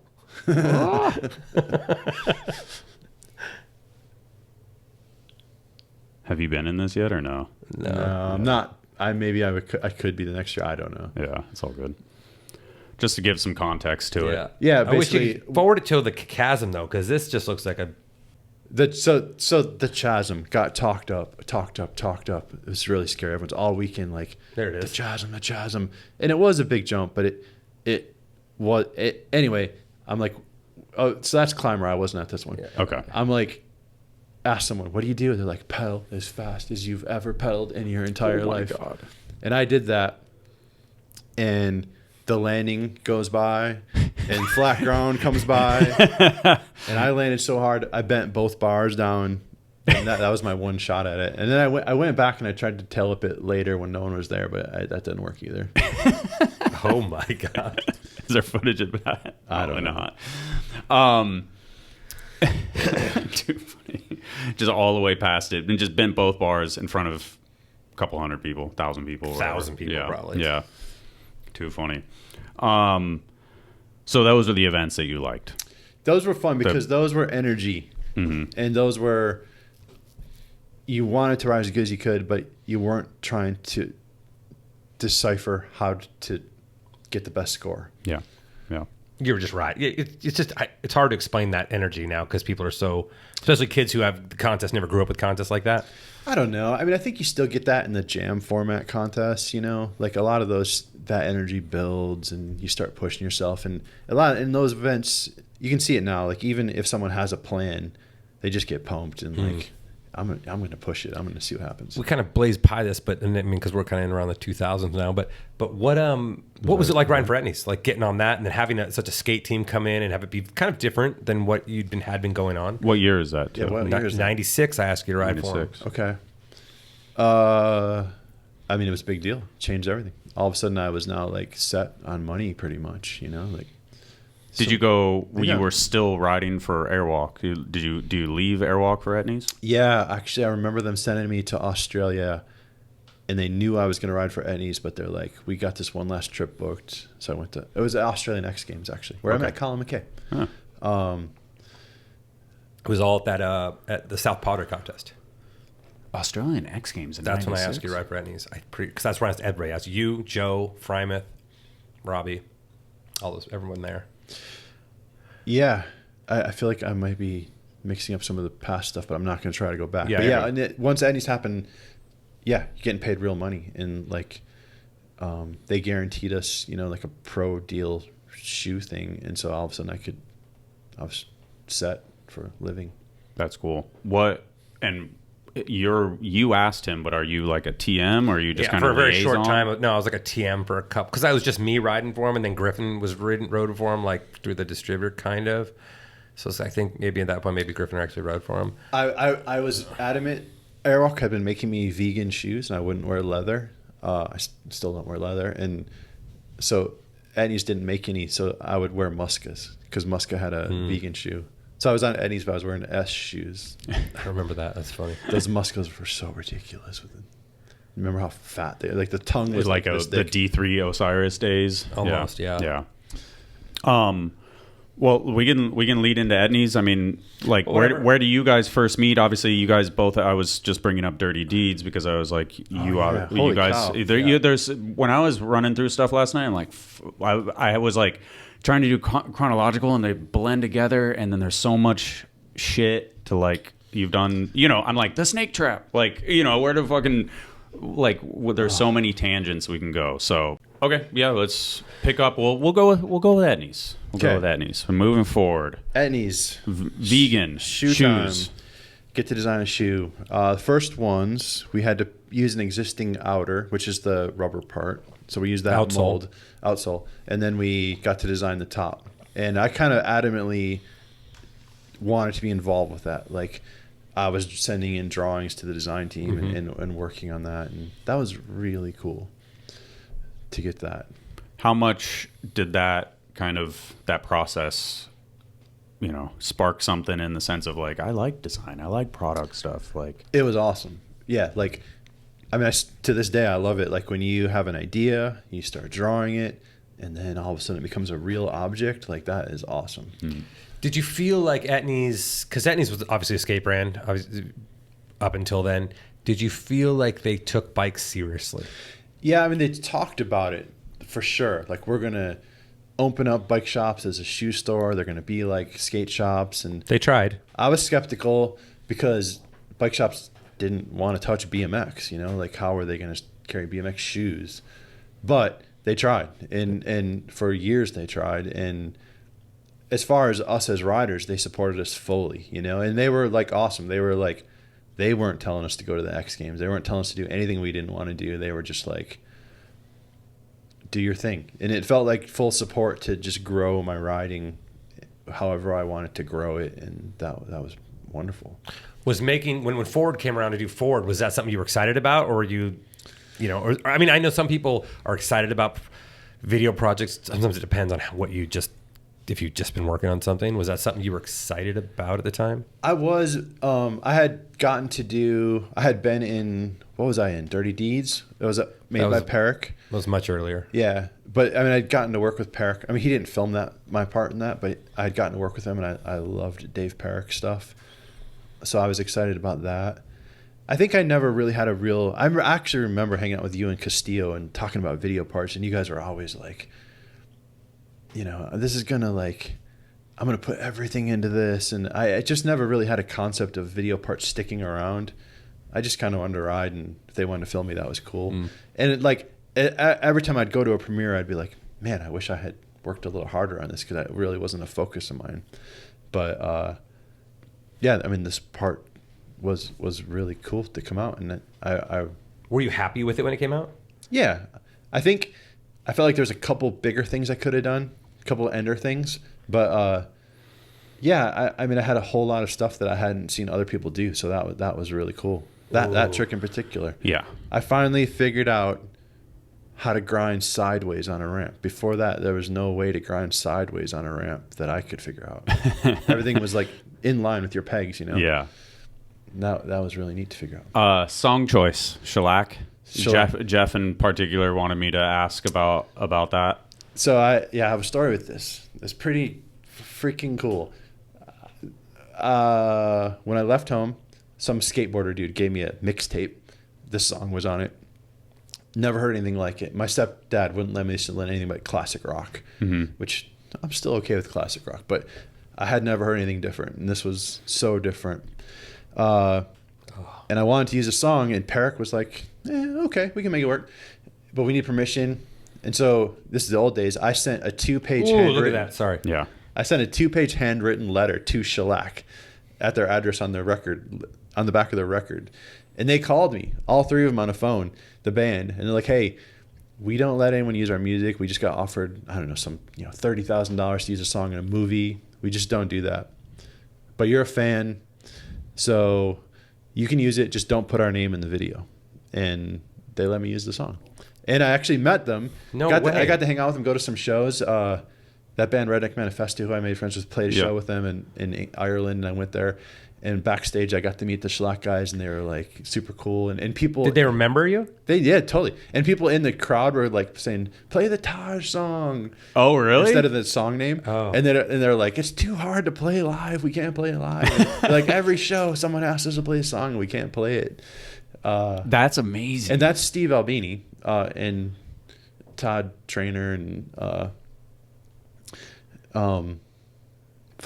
the drummer. I'm friends with the drummer. The drummer has Fairdale bikes. He's awesome. Anyway, yeah, so I got to make friends with him, and like Steve Albini's like, this iconic punk rock figure. Like it's pretty rad. Sorry, go ahead. Oh, I mean, it's just super cool that something so wholesome can really pan out of that, of just like a little bit of effort and a little bit of like analog, like touch on something. So why do I feel like I was there that day? Maybe I wasn't. Maybe I've just seen the footage so much. I had a question. What part of, when it comes to like what you like to ride, what are the things that attract you? You know what I mean? Like we all have our things we just love riding. Mm-hmm. Like what is it about a spot or about a thing that you see that triggers that thing? Like, oh, this is like, I want to do this. I'm going to pedal at it. I want to do something that I haven't seen anyone else do there. I want to figure out a different way to ride it. I mean, that's still my favorite riding to watch, is when you see people like, actually I love it when I see people go to old spots with a new way to ride it. I think that's rad. Yeah. But you want to like just find your own thing to do. So that's what I would look for, I generally speaking, I didn't want to ride super small rails that I could just bunny hop the whole way down. It seemed sort of silly to go that slow. But I mean, even in this part, I'm riding like curbs in the beginning, and that stuff was cool too. That was stuff that I feel like is so formative. If you ask somebody about your riding, they're like, all right, down whips and curbs. And it's like one of those things, because it and couches. Yeah. This has that famous Texas curb that it's on the corner. That's like, when I saw you did that, I was so psyched because that was in trash. Yeah. I love that there's a curb in Austin somewhere that is like a spot for generations. How does you're filming with Perrick and you're like, all right, let's go to this curb or let's go to this couch. Like how does it come about? Dave's down. I mean, Dave has always been an amazing supporter. And yeah. It's, so few people got to film with Dave, but he was like a collaborator. He had a vision, and he'd be like, there it is. Yeah. This isn't going to work, or no, this is cool, or you can do it better, just enough. And he didn't like ever direct you, but he made it better. He had a vision for everything you filmed. When you showed him, he figured out. I really do. That's something important, I think, that has changed, where there's plenty of filmers, but he was making the video part in his head and directing it, and everything you did, he would also, I think, whether you knew or not, at least with me, direct you into what you needed for your part. To you know what I mean? That's something that Dave might be one of the only few people that ever, like you said, he was a collaborator in a way that other filmers aren't. When I worked with Dave, I had this realization that videos were not just me riding. It was working with the filmer and like letting them do their art, and Dave was awesome at it. You could really trust him and just like let him tell you. Like I can remember in particular, there's a clip that I felt didn't feel good, and I didn't want any clips there that didn't feel good. He's like, no, watch it. And I was like, Oh, okay, that's cool. Which one is it? It's like a little 360 on the box jump, so I like kind of go in and out of one, and I just like a real quick 3, and it felt all penciled and stupid. Yeah, but it actually looks. And that was at Thunderdome, then, right? Yeah, it's nothing crazy. No, yeah, but it looks fine. I guess before we move forward, this is pretty much the footage of Thunderdome. Yeah, this is in Shad's video, the blueprint. It's the only footage of it. I mean, with me. Yeah. And that building got condemned, is that correct? So yeah, this is in Olympia, Washington. I moved up there with a girlfriend who was going to school, left Austin, nothing to ride up there in the winter. I was only home in the winter. There was a little skate park in Tacoma. I met the people that ran that, and basically convinced them to open a park in Olympia that I would build, and I'd pay for the ramps. And I got the skate light. I was sponsored by Skatelite, or I got sponsored by Skatelite, and they could keep it all, but I would just get to ride it for free. That's basically the idea. Yeah. All worked out pretty good until an earthquake came, and the ceiling falls, and you can actually see it in some of the clips, but the building got condemned, and so the skate park got shut down, broke up with the girlfriend, went back to Austin. It just shook everything, huh? I didn't like that little 3. I love that clip. I can see where Dave was right. I can see in your body position what you're talking about. Yeah. Yeah. But I mean, who cares? Right? Yeah, but I can see it just because I know Taj enough. But yeah, that part. I mean, that park was awesome. It was super fun. Was it ever officially open to the public? Never open to the public. Yeah. Even in all this filming, it's condemned. We're not supposed to be in there. But I had keys, and we could go in and ride. And so, So you didn't necessarily lose a shitload of money on it, but you did all that work for free. It worked out because the building had some weird zoning where it could only be used for entertainment purposes. It had been like a dance hall, and then it had gone under, and then we took it over. So after it was condemned, had to be rebuilt, and then it could be turned into whatever. So the dude who bought it was able to turn it into condos and make a bunch of money, which he wouldn't have been able to do until it had been damaged, basically. Okay, so he wasn't necessarily bummed either. The ramps got donated to a park. I mean, I don't know. I did kind of split and, not deal with it. Clean up all these ramps. I'm out of here. But that's how it happened. Yeah. How was living up there? I mean, like I said, I was traveling all summer. I was only home in the winter, and it was like cold and shitty in the winter. And back then, I had no interest in going out in the mountains, or it's beautiful up there. But I just wanted to ride bikes, and so it wasn't that great for me. Yeah.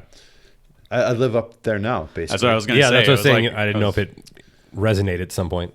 Yeah, well, and now I'm like, oh man, if I would have gone out in the woods, I might have liked this place. But back then, I wasn't interested. So sticking with Etnies, how many signature shoes did you end up having? I had 3. We designed a 4th one that never came out, but I have the drawings of it actually. Is it the Throttle 1, 2, and 3? Is that what they were called? No, I had Trauma 1. Oh, Trauma. Throttle was Joe, Trauma right? 2. Got it. And then the Roscoe. Oh, that's right. The Roscoe was a 3rd shoe. That's wild. They changed the name. That's cool. The second shoe is pretty funny. They let me design it completely this time. I did all the drawings, and they didn't bother to tell me, the shoe's going to cost $120, which back then was absurd. It was like more than Jordans or something. There's Trauma 2. Yeah, those are ones. So you got the air pocket, had to have the fucking air pocket. $120. So people couldn't even afford them. They never told me that it was going to be that expensive. That was the second one, because that was a G2 technology probably then too. That one also, they let me design the bottom, and I drew this like cool arch in it. And when we inverted it for the left shoe, it was a Nike swoosh. So we had to throw away the entire mold and start over on the bottom. Two outsoles, which is so much money. Wow. How'd you like that shoe? It was actually really good, but I felt, especially when I went to England and the kids are like, man, this costs more than my entire bike. And I'm like, oh, I didn't know that. That's lame. Yeah. But that's nothing to do with you. That's just what it was back then. That's I think that was all of us though, right? Well, if they would have told me like, hey, this shoe could be $50 if you don't put this air pocket in it, I might have considered differently. Got it. But yeah, I mean, they were awesome. Like wouldn't do leather, so it's all synthetic, and it was cool. Is that synthetic nubuck? Is that what that is? Yeah. Yeah. But the Roscoe was the one that I really liked, the 3rd shoe. What's that one look like? My 3rd shoe was the one I liked the least, and I fully designed it. Yeah, I don't like it at all. That's the Roscoe, the brown one. That's right. Yeah, out there. Had my dog in it. That's pretty much all you need to know. Oh, that's cool. I remember that shoe. Oh, I actually have Oh, a pair. that's a good I have a pair in my looking house. So the Etnies years, obviously, powerhouse team. There was, you, Rooftop, Joe, Frymouth, who else? Ends, Ruben. Ruben at yeah, some of point course, out a little bit later, but yeah. How I mean, it just There was other seems people, like, Nate Hansen. There was other yeah. people. Yeah. I don't know. This is where I'm like Timmy Boy status. I don't know anything of like what is really happening. To me, that time, I think, and I might be biased a bit, but at that time, I think that Etnies team was the biggest thing in bike riding. I think whether it be the team itself or the support it had behind it from the brand. Like, to me, it was the equivalent of like the Hoffman team in the 90s, where it was Jay, Matt. It was like all the guys that were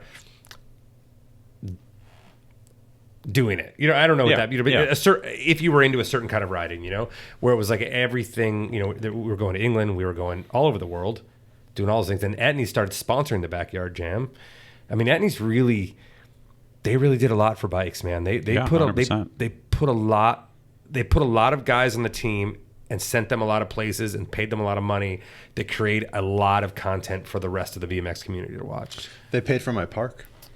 They paid for the wood. Of that park? Yeah, Thunderdome. That's crazy. Yeah. Like they did a lot, So when I hear people say anything, not to say too much disparaging stuff or like they didn't do this or they didn't do that, I'm like, man, they did a lot for bike riding. As far as my world in that time, it was just freedom to ride and focus on riding. Mm-hmm. And we kind of start T1 too, so I get really distracted with that. But for the most part, I didn't have to really worry about. I didn't worry about what was going on in the rest of BMX. I just rode like crazy and started developing my own thing because I was free to do so. Which is all any of us really want. Yeah. Yeah, it was awesome. Like there was never any pressure to like. How did your time at Etnies end? It was a little weird. What years was that? Was that 2009 maybe? 2010? What is that? Oh, I think it was earlier than that. I think were you off before I was? I don't think so. So it would have been, I was in 2000, I want to say 2008-ish. I was off. So it would have been around, it must have been sometime around there. I really can't remember. The only thing that soured me leaving is that they were like, remember that Bo Brown dude? Yeah. So he was like manager of the sports teams or something. He calls me in his office, brought me in there, flew me out there. It's like, hey, we're going to drop everyone on the team, but we're going to keep you. We're going to make a Legends team, and you're going to stay. So you're going to still get your salary, but everyone else is going to get cut. And wrong dude to tell that to. I feel like. Yeah. So I'm like, okay, Ruben was on the team and coming up, and I'm like, you're crazy, But anyway, next year comes around, and everybody got cut, or I got cut, or I stopped paying everyone whatever, and kind of let me down because I was like kind of. Like, I'm set. I don't need to worry about next year. And then all of a sudden, I did have to worry about next year. So that sort of just ended it on a little funky note. It's a bummer because, I think we've all have these stories, but with these brands, it really, I think, and brands know this too, who they hire to be that position sometimes will change year to year because of whatever. And that one person can dictate an entire decade of a brand 100%. By doing things like that or the way they sour something or whatever it is, Like, I had a similar thing with another brand where they promised you something, and then 2 months later I was gone, and I was like, well, what the fuck? Looking back is silly. I mean, I had a decade, 15 years or something of awesome times, and, I'm not soured about it anymore, but that's how it ended. Yeah. Like, I was on my way out. I was sort of like, I hadn't quite had all my back issues, but I was like slowing down, and, to be fair, it probably made sense, but, yeah, it always yeah. Something I have learned when you come off a team or something, it almost always makes sense looking back. Like you can't see it, or whatever, you don't want to see it, or just life hasn't shown it to you yet. But it almost always makes sense. It made no sense to me that Ruben wasn't going to be on the Legends team and I was. Like that made no sense. You want this thing? Oh, hello. Put it on your lap. Was at that time? Was that when everyone's gone? Ruben, everybody? Yeah. Oh, wild. And then they got a new team. I don't know. I didn't pay attention. Yeah, there was a whole decade where I have no idea what happened. So let's rewind because obviously, like, I feel like We were trying to skip a decade. Yeah, right. Etnies, that T1 time period, like that has to be kind of like your salad days, right? Like T1, best bike riding, best times, best friends, the whole thing. T1 gets going, and yeah, that was intense. You know, like I probably didn't get to enjoy it as much as I should have because I was such a stress case trying to run the business. You know, Yeah. I just didn't know. Well, Joe nor I knew what we were doing running a business, and we were just dove into it. Did you like it? Sometimes. A lot of times, I think ultimately it was just kind of stress that I just didn't know how to deal with, you know? Like, the only way I knew how to do anything was the way I rode, which was everything you have into it. And then quit when you don't like one thing? Kind of. But you can't do that with a company, a work, and then also still ride, you know? Yeah, Like it was like all of a sudden I was split in half, and it was hard. Yeah. Amazing times, though, when we had the office and the ramp and all those good stuff and bands and jams, and it was great. So I always thought the story I was always told was that like it all happened on Roadfuls 1. Like you guys all came together and like was the culmination. We were already fully in production by that point. Okay. And we had it all mapped out. And we'd actually talked to the props guys about helping us distribute because we didn't know how to ship stuff or anything. So they were already part of the company when we went out on Roadfuls 1. Okay. But we just announced it on Roadfuls 1. Robbie found out about it on Roadfuls 1. Then everybody found out about it. And Robbie, like, you know, became part of the team then. And so he was never a co-owner in any sense. Just me and Joe. Okay. And so when you guys started, it was you, Joe, Robbie, and Wessel? No, me and Joe. Then Okay. Robbie. Paul, Paul of course, was our yeah. first Yeah. team guy outside of Robbie, I guess. Although Robbie kind of took a role. I don't know. He kind of made his own role, kind of more than team. Mm-hmm. Wessel, Garrett, Elf, Scott Malion, they came later. Okay. I mean, how does this all come about? You briefly touched on it. Like you and Joe were like, I don't want to ride for somebody, but I also don't. My bike is not what I want it. It came sincerely from us not having the bikes we wanted. So we decided to try to make them, and then, you know, why can't we do a company and let's try to do it. Mm-hmm. How, like the imagery of it, I always think is like the loudest thing. How what was your role in that versus Joe's versus Saban eventually came in, right? Yeah, Steven came in quite a bit later. But Joe and I, yeah, I mean, I think I mostly made the art, but Joe and I would work on it collaboratively, you know, like we were a good team back then. Like we kind of checked each other, and like it was really fun. We just could do whatever we wanted, you know, and that name Terrible One, we just explored all these kind of different potential meanings for it, you know, and like made all those we made a bunch of zines, you know, back in the day, like created. You guys did a good job at creating a community. It was really fun.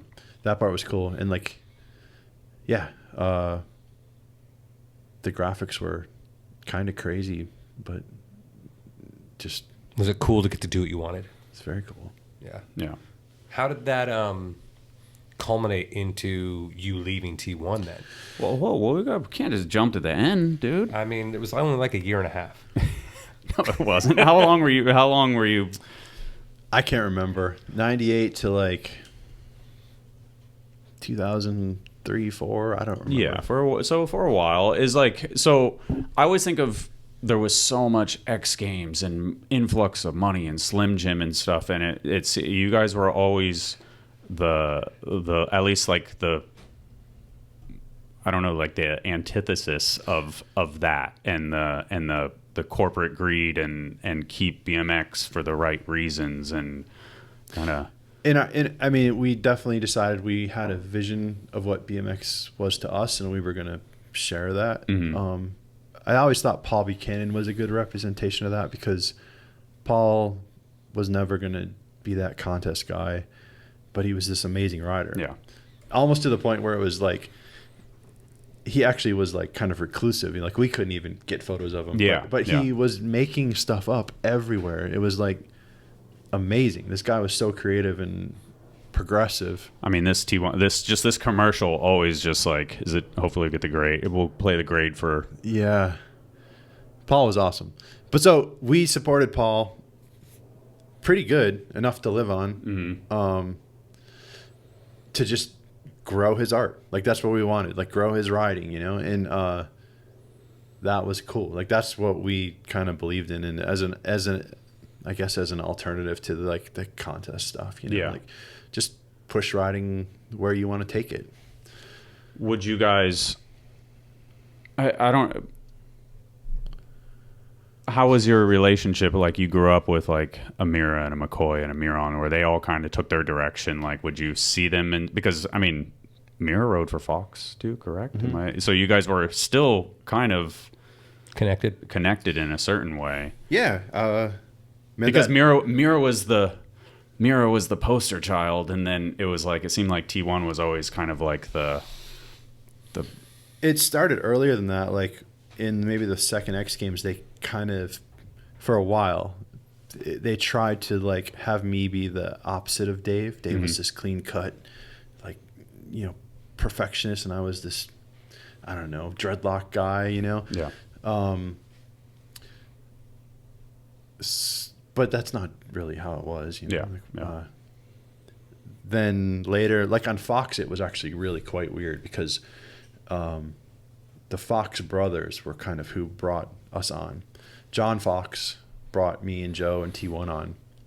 He was like way laid back, way into like art and stuff. Super cool dude. And his brother, I can't remember his name, Fox. He Fox 3. Yeah. He was like more the Dave Mira and like the champion motocross guy. Okay. Yeah. So he was kind of the Dave Mira backer.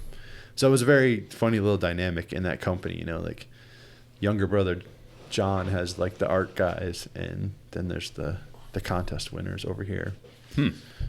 But I mean, there was no strife as far as I know in Fox, but like that was our kind of connection. Yeah. Did I don't know. I guess I felt like I always resonated with it felt like the normal kid route was like find BMX for the X Games and then find out about this other stuff, and then T1 just like resonated with me so much as like kind of like, I don't know, being a broke kid and like being like, yeah, I don't do this for fucking any reason other than that I love it, and like I think that like was what was so important to like my generation, and obviously I think the cult following in a sense, no pun intended, with Robbie is that, sorry, you better protect your water. Let's get some water. If you want her to get it. Well, I'm not going in there now. Sorry, Taj, I took your water. Well, all that stuff was sincere. That's really what we believed, and that's really what the company was. Like we kind of sadly never really tried to make money with the company. We kind of bankrolled it half the time so that it could have this messaging, which, like and tell that story, like. Yeah, I think if the brand starts making a bunch of money, you guys would be like, oh, are we bad guys now? Yeah, there is definitely that element. But I think that's totally how we felt. Like, yeah, because there was a point where we were. I mean, there was a point where we were selling like hundreds of frames a month. Like really moving stuff. Yeah. Question: I'm gonna throw you under the bus here a little bit. Okay. So, because you guys did have that we're not making money, but you guys did finger bikes. You did a finger bike deal that didn't go through at the end, but you did a finger bike deal. You guys did a video game. I did. You did, yeah. I got a picture of it. That's one of the pictures I sent you. I sent you a picture. So it was funny. I know you did. So at the time there was the Mira game, the Hoffman game, and not that one, that one. Jason and Jimmy. Yeah, and the Miron game that never came out, but you got paid. Like that seems to be out of the norm for what your thing was. You know what I mean? How'd that happen? What was okay about that? Yeah, we wrestled with it hard. The stupid toys. I actually did have the wind-up toy that they made. Me too. Yeah. I don't know. I think we decided, like, was it free money that just helped you accomplish other goals? Yeah, but I mean, we actually kind of rationalized it by saying to ourselves that, why is it our toy less valid than someone else's toy? If someone wants to play with a T1 bike, that seems as fair as anything, I guess. The video game I actually thought was kind of cool. Like I was kind of into video games, and being in it sounded Where'd that awesome. picture go? What do you do? You're doing motion capture here. Yeah, so we did motion capture at EA Sports, and at the time they had the biggest motion capture studio in the world. They told us, and they brought in ramps, and so I'm wearing like a spandex suit, no pads, and Jason got to wear pads for some reason. I don't know why, but they motion captured everything. Do a one-hander, do a one-hander, one-footer, do a one-footer, do a tail up, do a one-handed tail up. Now all of a sudden it starts to get scary because I'm no pads and like doing the hardest stuff I can do. I think if I remember right, they wanted to model you for the actual pedaling for everybody, right? Yeah, I think so. I heard that, but we saw a demo of it, and like it looked like me doing tabletops and stuff. It was pretty neat, but it never came out. It was something to do with. Wait, this is the Miron game. This is the Miron game. Oh, okay. This is them doing the motion capture. It was something to do with PlayStation 2 sales were bad at the beginning or something like that, and so that's what they told us. Pulled back. Yeah. Were you in the Hoffman game? No. Oh, okay. Because you were doing this, right? I was off Hoffman by then. Yeah. Yeah. Oh, yeah. And that would have made you. No way that's happening. Now Jason wasn't even in the game, right? He just got hired. I think he was. I thought he was just hired to do this. Maybe I'm wrong. Maybe. But yeah, I always wondered about that because I remember, especially at the time, I remember feeling like, well, I don't understand. Like they're so against it, but they've got a toy coming out. They got video games. There's no difference, And if you can rationalize that, why isn't everything else rationalizable? It probably would have been. I don't know. I don't have a good answer for that, but I kind of agree with you. I know that the finger bike never came out because Joe made the lady at the finger bike company cry. Because the bike, the wishbone on the barcode didn't look exactly like it did in real life. So he like argued with her until they just gave up. We're like, we're not making this. There you go. There is still the element of it in there. So I think partially what's going on here, and as we move forward more and more so, is the little bit of that hardcoreness for me anyway was about the original stuff was like nobody makes a good bike. Like people are going to literally break their neck. Yeah. By this point in time, bikes are good.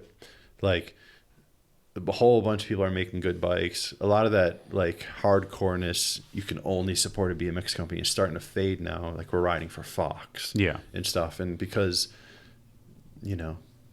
bikes are good now. And I don't know, it seemed like the industry was healthy enough that. Well, and also if a brand has been involved with BMX for 10 years at a point, it's like Fox did have a legacy in it, so you could be like, yeah, they're doing cool shit, they do support stuff, like it is a way to do it versus a spots and dots where they come in and they do one X Games and then they're out or something like that.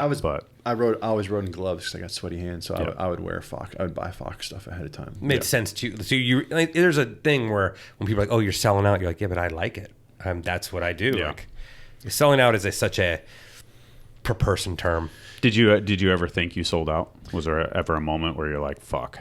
Not really, and that was never really like a rule of mine. It wasn't about selling out. It was about just believing in kind of what you were doing. Yeah. And I guess I don't know. Toys seem fairly like, why can't there be toys? I don't know. I do remember, we're going to jump back a second. You were out in LA and you'd gotten hired to do an X Games commercial. And it was at Universal Studios. That was rough. Yeah. And so I remember the X Games commercial. And so someone called me and said, hey, we need an extra bike. We're going to rent your bike. And it was like $2,000 a day to rent my bike. And so I got to come down and hang out. I wasn't in it. But I remember I stayed with you at that. You remember? Yes, it was Kim stayed. And I remember there was a big rail they had coming out. And you were having a hard time there because it was like fireworks going off and explosions and like vert ramps. And like this. It was like a whole circus inside this soundstage. They hired the hottest MTV director to direct it, and he was an asshole, man. Like, I remember him yelling at like his assistant, like, "I pay you to do, not to think." Just an asshole. But it was really actually kind of fun. It was me, Matt, Tony, and Jamie Thomas, and like we kind of had fun. But it was absurd. That was a string of me being Matt Hoffman's stunt double, which was really entertaining. Which is. Yeah, you wouldn't think that would exist. You think you... I guess going back to T1, you guys kick it off. I mean, you guys pretty much open up with frames and everything right away, right? You guys did the full. I mean, I think the defunct stem never came out, the Pova stem. I was gone by then. Yeah. Anyway. Okay. What were your responsibilities and Joe's responsibilities in the beginning? We never. I mean, this is part of probably why we didn't work. We never really made those.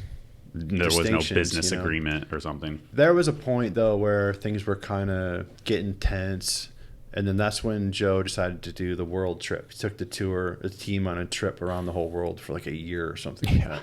And I was like, this is the state of mind. I was like stoked, like, oh good, now I can just run the office without button heads with Joe on everything. Yeah. So because I have that question in here, I'm like, I feel like Joe was the one that was like kind of the face, Joe and Ruben, the train trip and the world trip and all this stuff, and I'm like, I remember being like, "Where's Taj? Like, where the fuck is Taj?" Like, it varied. Like, so when I went up to Olympia and had that skate park, I was kind of uninvolved. Joe was kind of running everything, and then when I came back to Austin, he went on that trip, and I was. So it was fair. Yeah. Okay. Yeah. But so you guys, I mean, even when you guys were both there, was he handling sales stuff and you're handling creative, or did you have a sales team? I mean, at one point we did have my cousin worked for us to do sales. Yeah, and that's like about the time I hired Steven too. Okay. No, we just didn't. I don't think we really ever had defined roles. We just kind of like whatever needed to be done. Yeah, and that was part of the chaos, right? Like, who's going to ship the boxes today? Both of us if we need to, or I don't know. Yeah. One of us wants to go ride, one of us staying there. I don't know. Was there a point, like a spark that was like, I shouldn't do this anymore? Yeah, I mean, the simple version, and I honestly can't remember all the details, but like Joe and I just have been really good friends, and we kind of made a pact when we started, like, if this ever drives us apart and we stop being friends, we're stopping. Mm-hmm. And it kind of got just tenser and tenser and tenser with decisions and what we were doing, to the point where we kind of weren't friends. I'll take her. We didn't seem to want to hang out or ride together. We'd get our work done at the office, but it started to just kind of fall apart. Yeah. And then there was also bikes started getting better. Like, we had started this to make the best bikes, or I should say, this is my interpretation of it. We started to make the best bikes. All of a sudden, bikes were coming from Taiwan. Federal bikes were coming in. Sandy rode for Federal, and the bikes were like, they weren't quite as good. They cost a third of the price, and they were safe.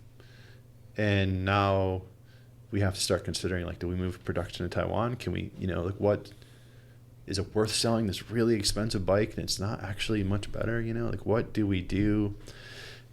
And that caused some strife, because I was kind of pushing more like, we got to do what's right for our customers and make like a really good bike at a good price. And Joe didn't want to grow that much, because the only side of that was we had to order a whole bunch of bikes. Yeah. And that's sort of. You think it was like a risk aversion for the business, or more just like a mantra of, we started it this way? I have learned I cannot speak for Joe. Yeah. We should have him on here. I actually I told him we should come on together, but he just laughed at me.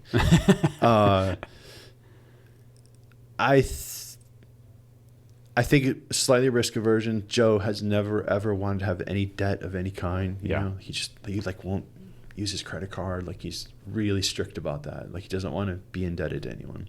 We were gonna have to take out credit and do like this huge order of bikes. It's scary.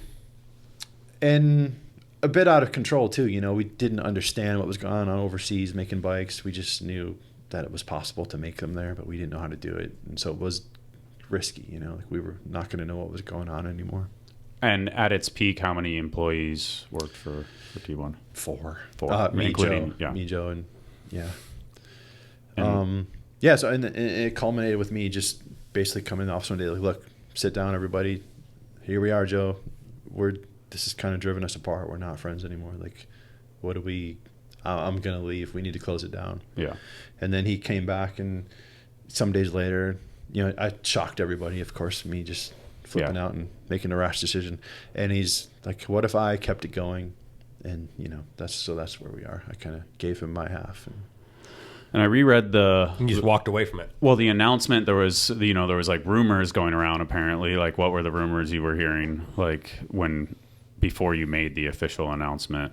I don't remember hearing anything in specific, and if you don't either, it's fine. Yeah, I don't remember that. But you made like a post, like basically really saying that, well, actually, it wasn't you and Joe at odds. It was more about your work-life balance and even when I watched, I went down a rabbit hole, the day in the life for 4-in-1.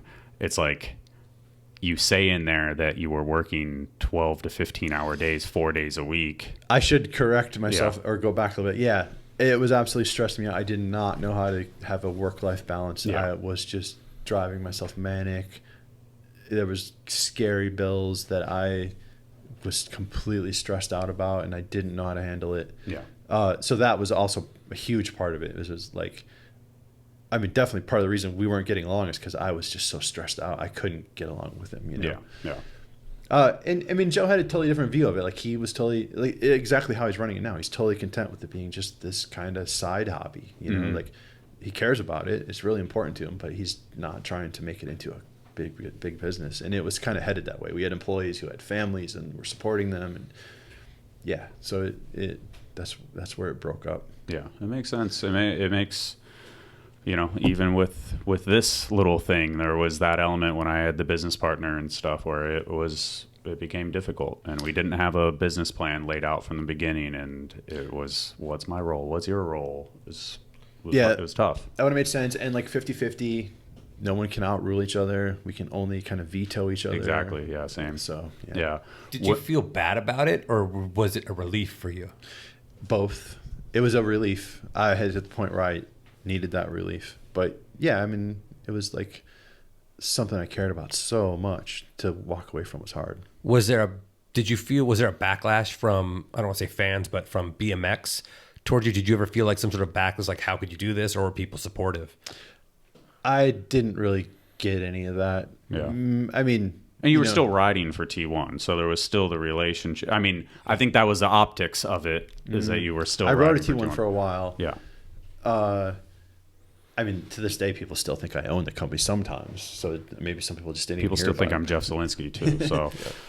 Yeah, I mean, at least in my world, no. I mean, I just rode. I did hang out in the ramp in the backyard a lot and just rode and rode and rode. Did it After? Yeah. At any point, did it kind of ruin BMX for you? Like, in a sense of like the aspect of riding? No. That's good. Didn't. Yeah. No, I mean, nothing, none of my situations I never let any of my situations affect my riding after Sprocket Jockey Show started to burn me out. Yeah, that was a lesson learned there. Exactly. And then, so at least outwardly, you were still riding for T1, and that lasted about a year. And then did the relationship, I know this answer, but did the relationship with Joe get better after you leave the company, or was it pretty much the same, or was there time periods? We had a rough go for a while. We really fell off and didn't talk to each other for a long time. Yeah. Years. And then... Well, in the Albion thing, you said that you guys were still talking loosely, but then a couple years afterwards, he basically said, I don't want to talk to you anymore. Something like that. To that effective range. I'm not quote. It's not a direct quote. No, that's fine. And so we had this big talk, like when we finally reconciled, Yeah. and What? I'm sorry. Go ahead. he remembers everything. So unfortunately, you need to have him correct all the dates. But he was like, "That's not how it happened. It happened like this." And And so, yeah, I don't have a clear picture of it, but it got bad. And eventually, I was in Austin once on a trip doing Fairdale stuff, and he called me out of the blue. Haven't talked to him in years. He's like, "Come over, let's talk." And it was really cool. It was a huge. Did the phone ring and it said Joe Rich? Yeah, huge. Said don't answer. No. Actually, Fuckhead. Yeah. for some reason, The terrible one. for some reason, he has the only phone number I can actually remember. So if I ever end up in jail, it's the only person I can call. It was a huge, big move on his part, and That's cool. Yeah, That's awesome. actually really beautiful. Like, we just kind of laid down on the ramp with all we had Christmas lights out there, and the ramp was really beautiful at night, and just laid there and talked for a while. Just made love. So we worked it out. Yeah. When was that? Fuck if I know. Recent though. 3 years, 4 years. No, longer than that. Really? Right before COVID, right? 10 years ago, something like that. 10 years. Maybe. Oh, okay. Seems like that. Because I mean, dude, there was excuse me for my rumor mill stuff. It was like, you guys couldn't be in the same vicinity. Like you couldn't, if he was there, if you were there, he wasn't going to go, and vice versa. And there might have been a period like that, and I mean, certainly, I would have been stressed out if for a while, but I moved away, so we didn't run into each other very much. Yeah, where did you move back to? Yeah. What? Where did you move to? I think I moved to Colorado. And what was the reason for the real separation? Like, what did you guys really not like each other? Because I still accept the phone call from my ex-business partner. Like, even though it got a little nasty for a little while, like, he is still nice. I am still nice. Like, was there more to it? Was there just like... No, I mean, it was just business stressing us out and different opinions, Like, Joe and I were always very different people. Yeah. And we kind of got lumped together. Joe and Taj were one person for a long time, but we really weren't. Yeah. But the middle ground was cool for a long time, and that made T1, and like we had this awesome middle ground. As we grew, Joe kind of grew a little this way, I kind of grew a little this way, and the middle ground became less and less available to us, to the point where there was kind of not middle ground. We kind of didn't agree on, I mean, I'm talking about like designing bikes and actual day-to-day company stuff. Yeah. How are we going to ship stuff? How are we, and so, it just kind of didn't work. Yeah. But there was no like. I'll just say, I heard there was a girl involved at a point. No. Okay. No, yeah. See, this is the shit that I hear over the years. I'm like, it was a girl. I'm like, what? Nothing like that. No. All right. Nothing like that. Nothing really personal. I mean, outside of the fact that we were like best friends and then we kind of weren't. Yeah. I mean, I've had which that probably at that over point, the years. everything's personal. Every bit is a little bit personal. Yeah.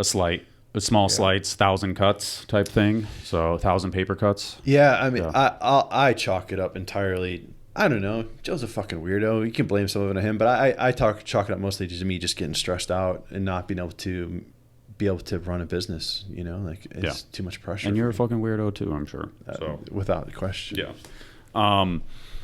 Okay. Well, it's cool to hear that you guys. I honestly thought it was like 3 or 4 years ago that you guys kind of rehashed things. And then is it the relationship these days? Obviously, it's not what it was back in the day, but like you guys. Send each other Valentine's Day cards or something. I don't know. You're friends. Yeah. That's good. I see him when I'm in Austin, and we'll send some texts here and there and keep in touch, and see him, at BMX events occasionally. Yeah. Cool to see. It's cool, and he's doing his own thing that is way different than what I ever envisioned for the company, but he's still got it going. And he's into it, so that's all that matters. He's into it. He's actually been talking about moving up kind of near me. Not to like live near me, but like he wants to live near the skate park up in the northwest. He wants to live near ends.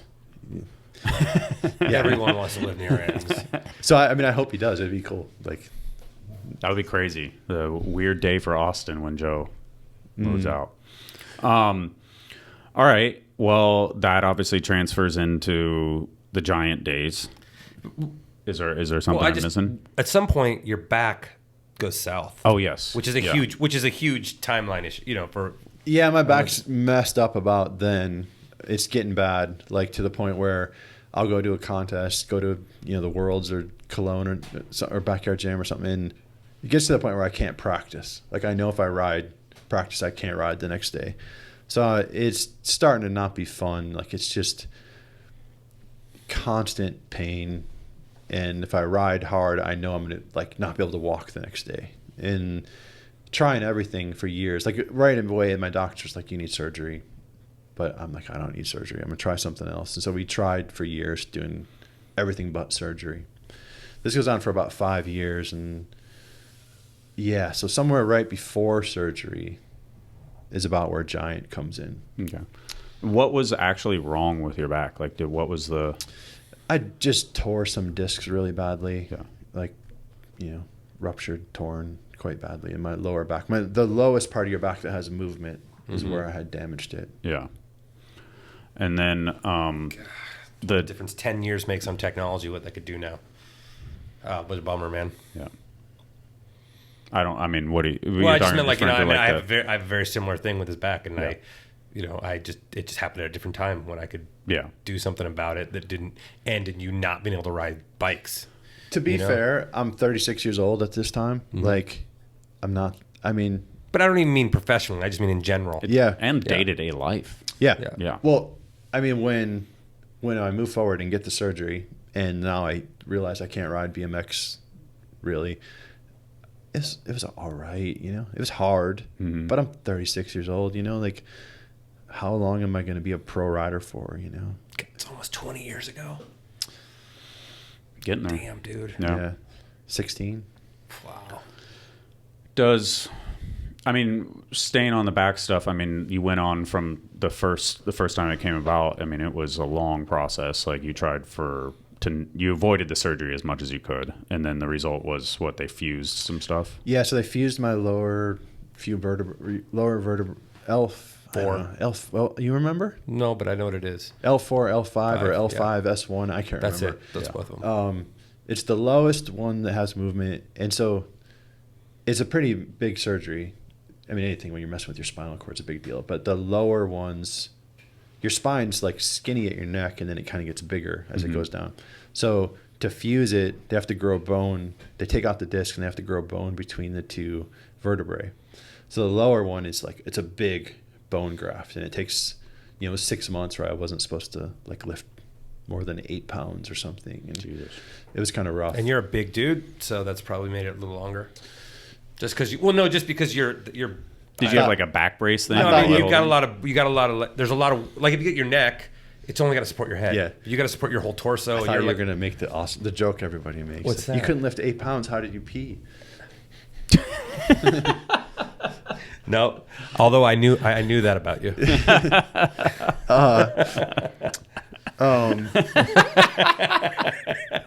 You set yourself up. Yeah. So it was well, whatever. It was a shitty 6 months, but here we are. How were you mentally at that time? Was it that was the first time I ever like had to take pain pills, which I just listened to the Chad Kagi one and talking about that stuff. Like, I tried to never take that stuff too, and if I ever had to take one, it made me feel awful. Like, if it made me feel good while I took them, but then anyway, I had like a few months where I had to take them like it was bad, and I really just had to lay there. It wasn't quite like confined to bed, but I couldn't really do anything for a while.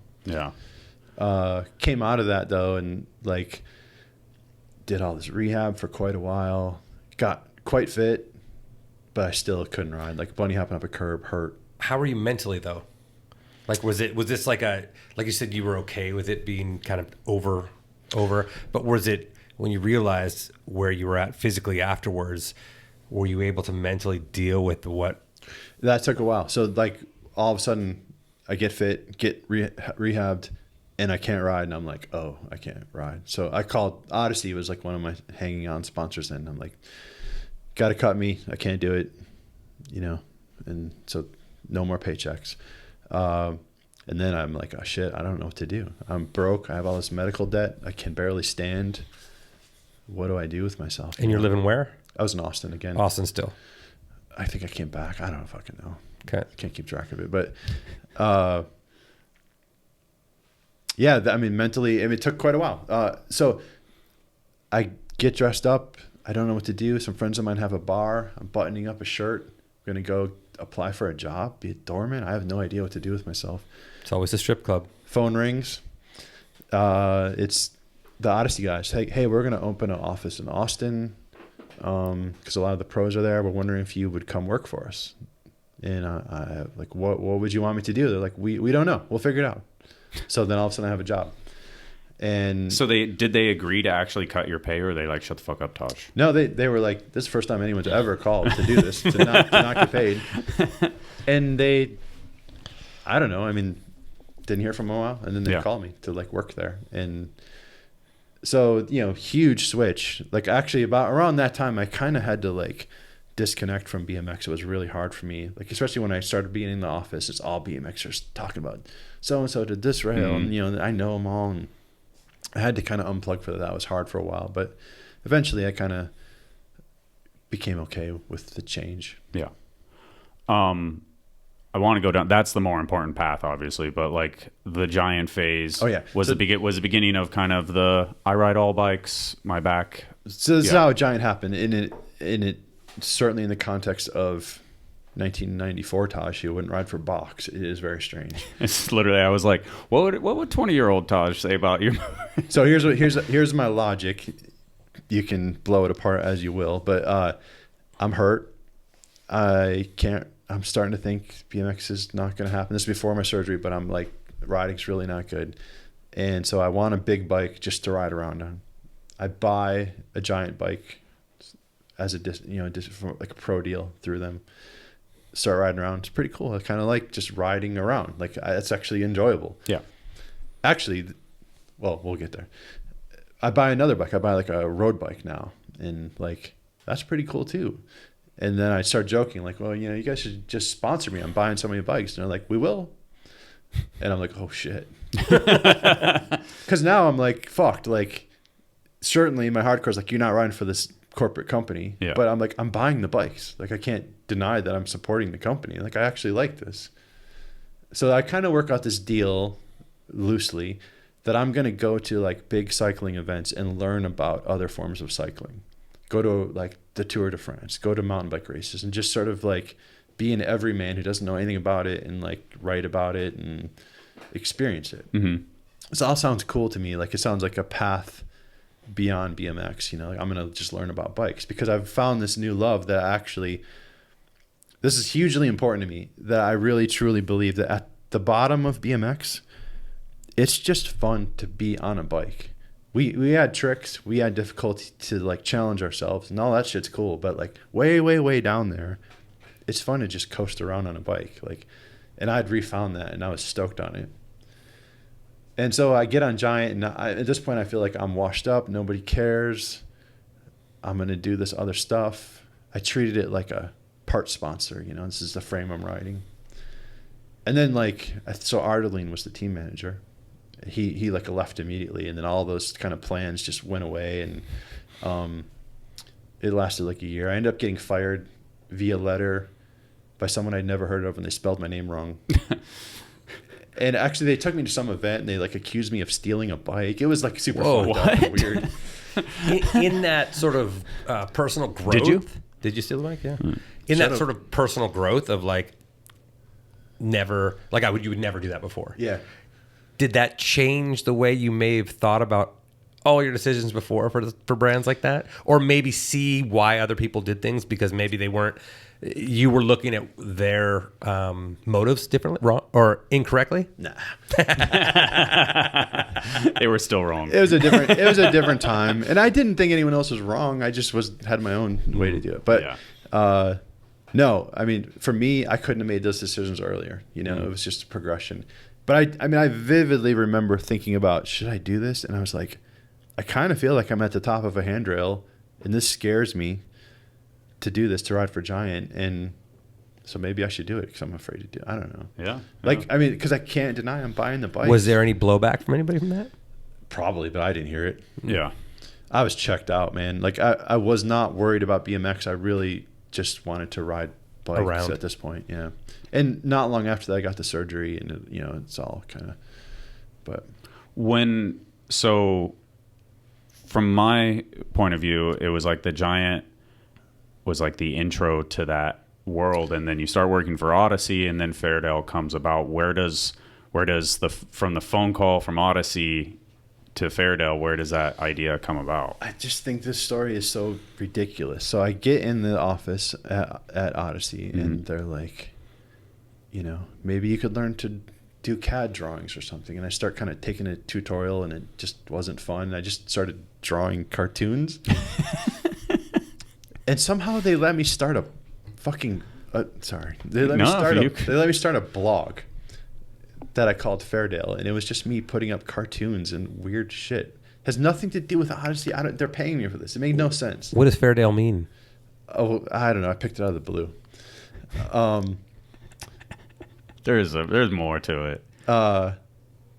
And then it's for short for Dales. That's for Fairdale. Sure. Yeah. Yeah, we should. Oh man, we should collaborate with You honestly. That would be awesome. We I found some. I'm riding some bike, big bike to this office every day, and I'm like, I don't understand why this bike is this way. And they're like, let's change it. Let's make one. And then I'm like, really? And they're like, yeah, we've kicked around starting a big bike brand, but we've just never had. So who's saying this? Like, is this Bauer saying this? Chris Katsonis. Oh, okay, Chris. Who's Okay, like, yeah. Design guru. He's the OG. unsung hero of a lot of BMX. Like he's Yeah. the guy who's designed and changed so much of BMX, and you kind of probably don't know him unless you're in the industry. Yeah. And he's one of my most favorite people. So yeah, we start Fairdale, but they're kind of like, we can start it. We don't have the manpower. You're going to have to do a lot of it. And I'm like, what else am I going to do? So, and it sounds cool to me. So yeah, I dove in. I went to the office one time, and you definitely were just drawing cartoons. Yeah. It made no sense. And the other note of that is that you gave me, I can't remember exactly how, you gave me every single season of Top Gear. And I was like, Taj, I was such a nerd. So basically, I'm like, Taj gave me every. Shout out to Odyssey for being that is huge. So supportive from day one, and just finding a way to be like, okay, well, we have Taj he's part of this. I can remember asking them like, it's genius later, or dumb. I can remember asking them later, like, what were you guys thinking? And I mean, even just from the beginning, after a new job, we don't know what you're gonna do, but we're gonna make sure you're okay. Yeah, I'm like, what are you guys thinking? I remember asking them later, and they're like, oh, we knew you were gonna work. Like, I don't know. It's pretty crazy. That is cool. And that's, I mean, you calling and saying, like, hey, I'm, save your money. Next time you want a job, just call them and tell them you don't need it. Yeah. I don't know. Yeah, it is. It goes back to kind of the Airwalk who you are, box though, thing, like you did the right thing, and then it resonated, and it kind of came back the other way. You're right. Random leg cramp, sorry. Yeah, you're good.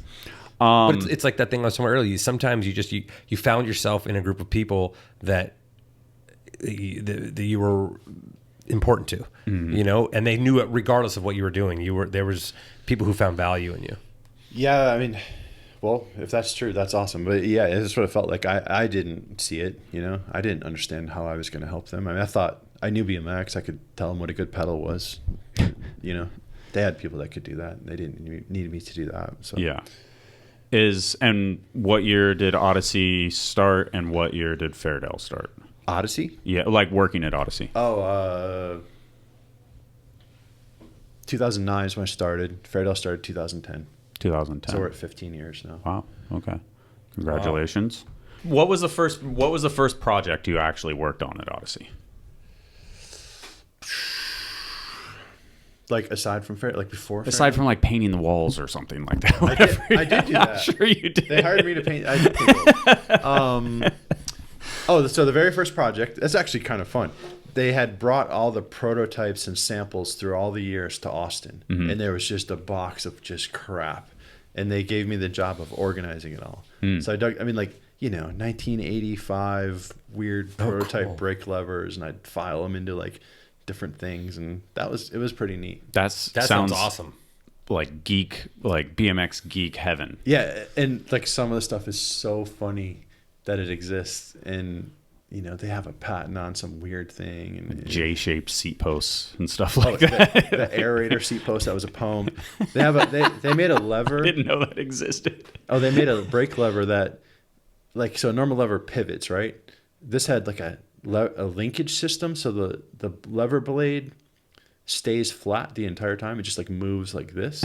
It doesn't hinge. Yeah, totally. There's no reason for it, but it exists in some old product. Amazing. When does Toast come about? Because Toast is before Fairdale, right? Yeah. No, it was after Fairdale, but it was talked about. Like, one of the things maybe you could do, since we don't know what to do with you, is we've always wanted to do events, and so like this was kind of in the back of my mind. So like maybe this, Fairdale gets going, and I've always got in my head like, I still have to do an event. They wanted me to do an event, so that's where Toast comes from. And that first one was 2011. Heck if I know. Yeah, this is the first one. This is the first one. Holy shit.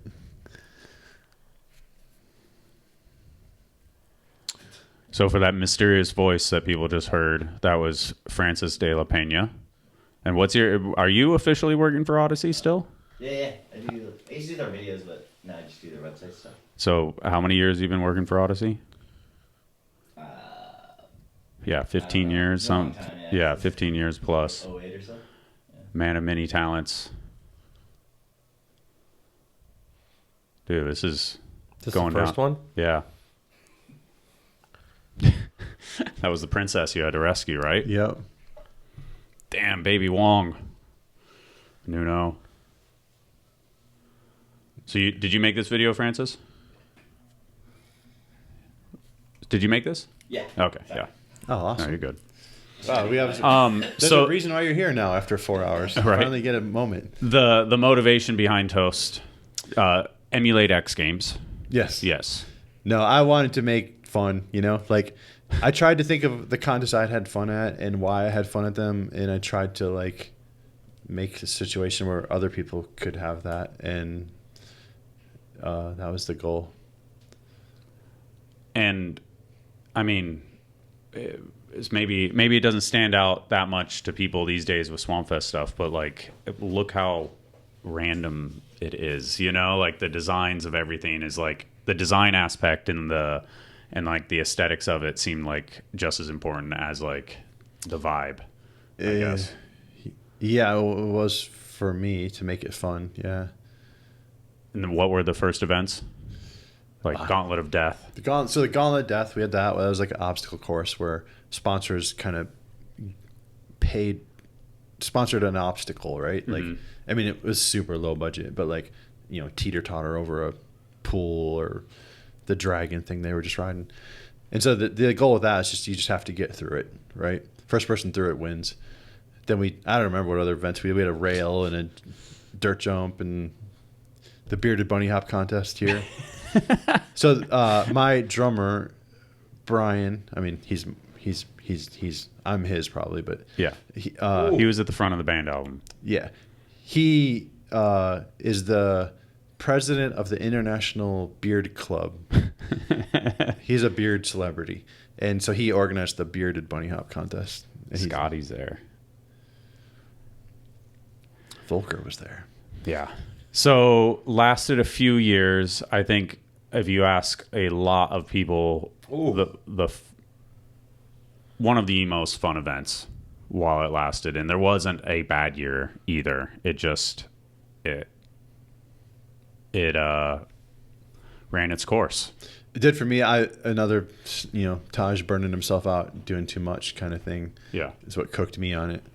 But it was really fun, and it was really awesome to see it come together.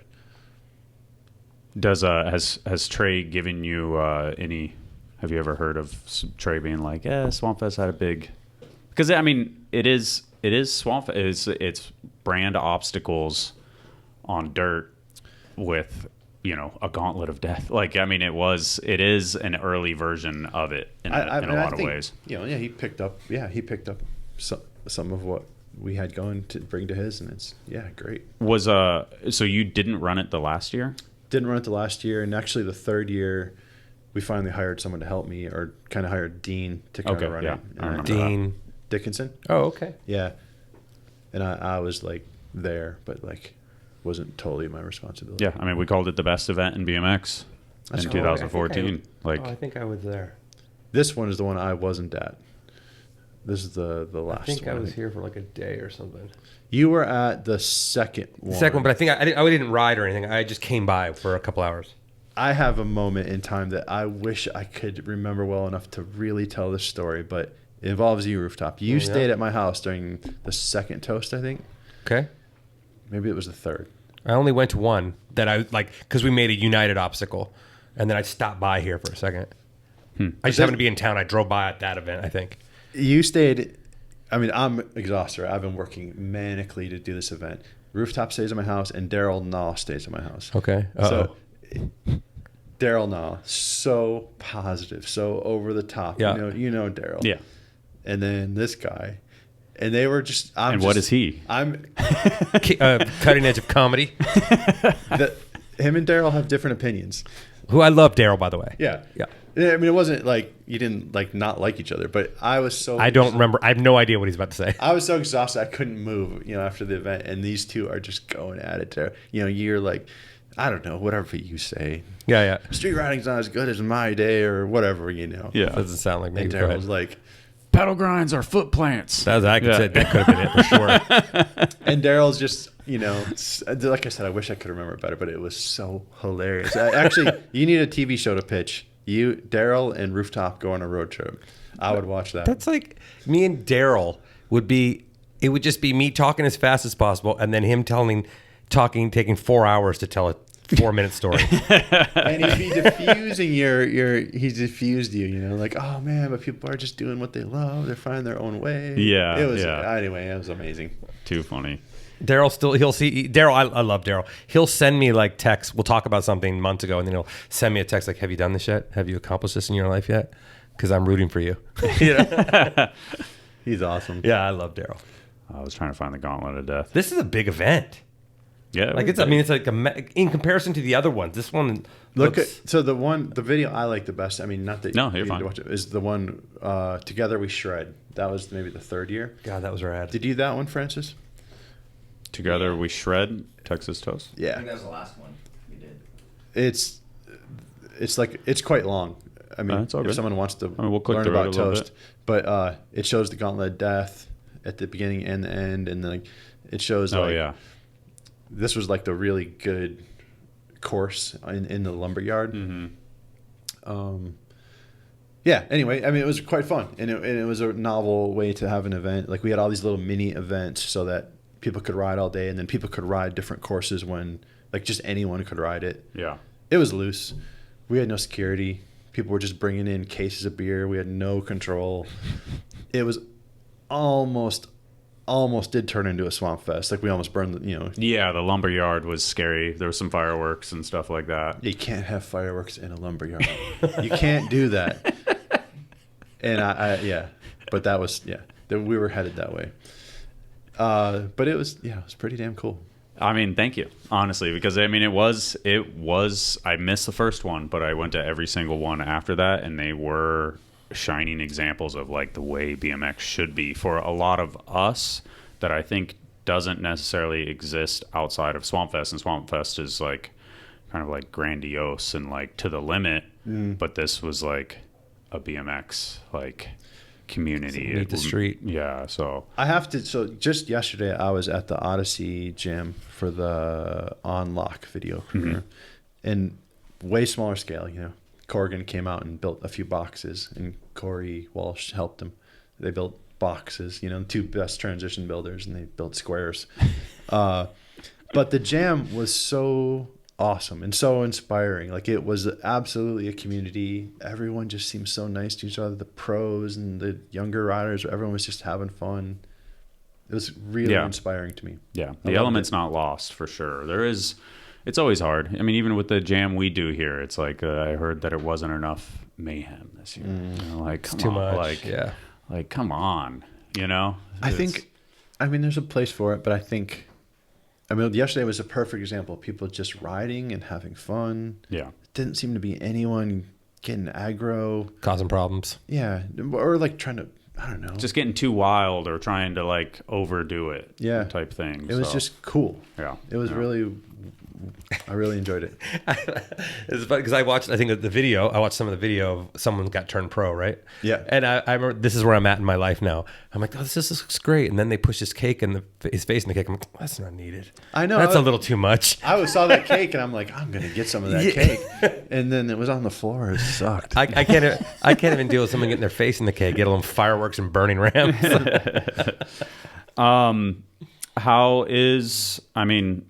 Ferdel is full-time job. You've had dabbles in pink bike graphics. You've done animations here and there. Like, how has all this stuff come about? I guess? How did pink bike come about? I was just, okay. I'd done Snake Trap again. And does everyone know? Do you think everyone knows what pink bike is? It's mountain bike thing. But they should. It's a mountain bike, way bigger than anything we do. So, I did a trip for Fairdale we went and rode road bikes up like famous Tour de France climbs, which sounds stupid, like going on a trip to ride up a hill. No BMXer wants to do that.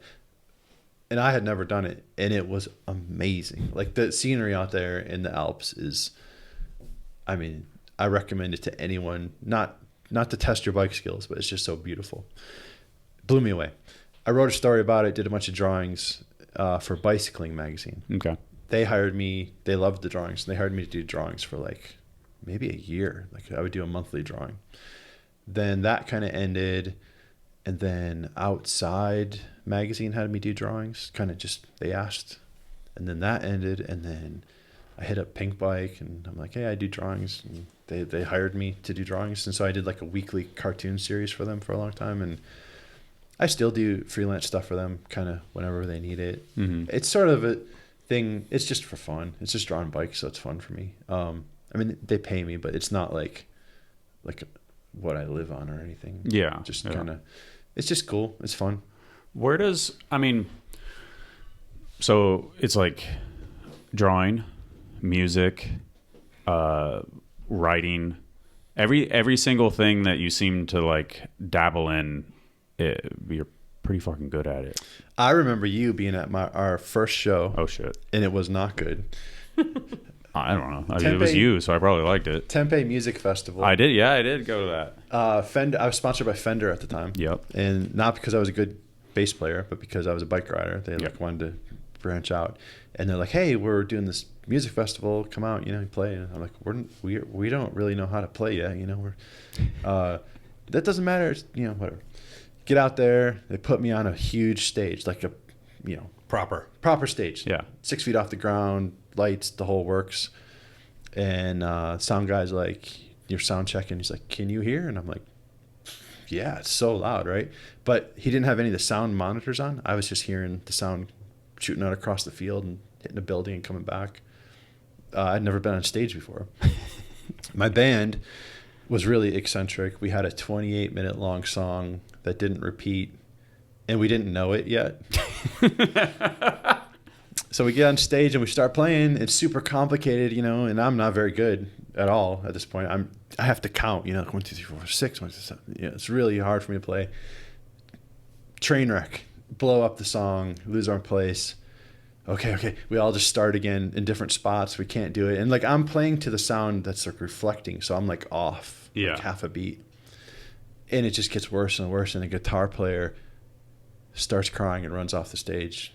And I do not remember that was my first show. And I remember there was nobody there. It was early in the day. It was a huge stage, but like you're sitting in this parking lot and I just see you down there and I'm like, oh, he can't leave because he's the only person there. It'd be so bad. Oh, I loved it. I don't give a shit. I specifically remember you're like, oh, we're snake driving. This is our last song. And then they just played. Eventually we got pretty damn good at it and it was really fun. And I almost got to the point where I could play on feeling the way I could ride a bike. Yeah. But I never quite did. But it was really cool. It was really humbling and really awesome to just have a hobby. It was the first time I ever had a hobby. And I would mess up on stage and I'd be like, I'm actually not that good. This isn't what I do. Yeah. This is for fun.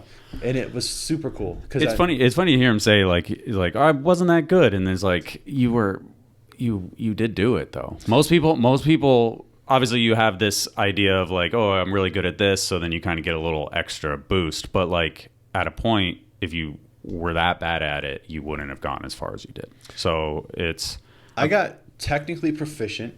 I could play quite complicated stuff in time. And like I said, I almost got to the point where I could do it on feeling. And that's my sort of, if I could do that, one of my favorite bands are when they get on stage and they're all just playing on feeling. Yeah. Changing songs. They're all reading each other. I think that stuff's amazing. What are you, when you decide to pick up something, are you like obsessive about it? No, like when... No, I mean, I don't think so. No? Okay. The music thing was actually really just a hobby. Like, cathartic in a sense. I'd practice, but I was not at all obsessive about it. It was just kind of cool to not be obsessive about something. Fair enough. What about Sandy's doing the same thing? Fucking hell yeah, he's doing awesome. What's Sandy doing? Sandy's band is like doing great. He just spent like the summer in Europe touring. Yeah. And it's really No good. way. His Yeah. band's good. Yeah. Like Wow. my band was people that are jaded musicians like my band because it's weird, and Sandy's band is just good. What's he do in it? He plays kind of guitar, but he also plays through a bass amp. He's got like it's just him and his wife. Oh, It's wild. pretty rad. I actually Who does the vocals? Both of them do a little, but it's mostly just heavy, music. I stayed at their house while they were getting ready for some shows, or getting ready to record maybe. What's the name of the band again? Skloss. Skloss. I can't even say it. I'm in one of the videos, by the way. Skloss? I was starring. Oh a yeah, role. right there. I'd put earplugs in while they were practicing in their living room, and just like have this private thing. It was a private show. It was so good. Yeah. Yeah. And they're such an awesome couple. I love that they're having success at this. Yeah. Some BMXers filmed this, like Devin and Daryl Taco, I think. Oh really? Yeah. Is Stu? No, is it Pova's in it, right? Pova's in it. It's cool. So like the highlight for them lately is Iggy Pop has a radio show in UK, and I think it's UK. He like features Colossus. Oh really? Talks about him, likes him, like had watched the videos, knew like it was really No cool. way. Yeah. That's super cool. And they're like, they're like on a label, like they're actually like doing it. That's awesome. It's cool. What about just the kind of creative stuff of Fairdale over the years? It seems like I mean, everybody knows I don't necessarily follow that stuff all that much, but it seems like you guys are trying to keep it very fun and loose and not that serious. Francis obviously helps with that. Sincere motivation is kind of what I was talking about earlier. Like, I want to... Actually, I mean, the whole time I was a pro BMXer, people would be like, I kind of want a bike. And I'm like, can't really give you a BMX bike. Like, if you just want to ride around, you don't want a BMX bike. I didn't have an answer. And now Fairdale is kind of that answer. Like, you have a friend who's just wants a bike to ride around. What do you get? I want to make that bike, Mm-hmm. And it's grown from there into like, I just want a road bike that's good. So we're making like road bikes, and now we make touring bikes, and I really, really want to just have people tap into some of what I love about bikes, like find some way to enjoy it the way I do. Mm-hmm. And that's the true driving force behind it. That's a kid's bike. Yeah. Now, do you design all the bikes? No, I'm input, but like, I mean, this is more, Chris. Got it. That one I got to work on. That one has my name on it. So that's like a 27.5 inch cruiser. Wheels are 25. So you're going to sit down on that. It's not really, you can jump it, but it's really more just like, that is a simple bike. It's a BMX bike. You know how durable a BMX bike Yeah. is, but now you can just ride around on it. And then like, that's the weekender. That's what I take when I go to like big Oh, this tours one. around, wherever. Yeah, that's cool looking.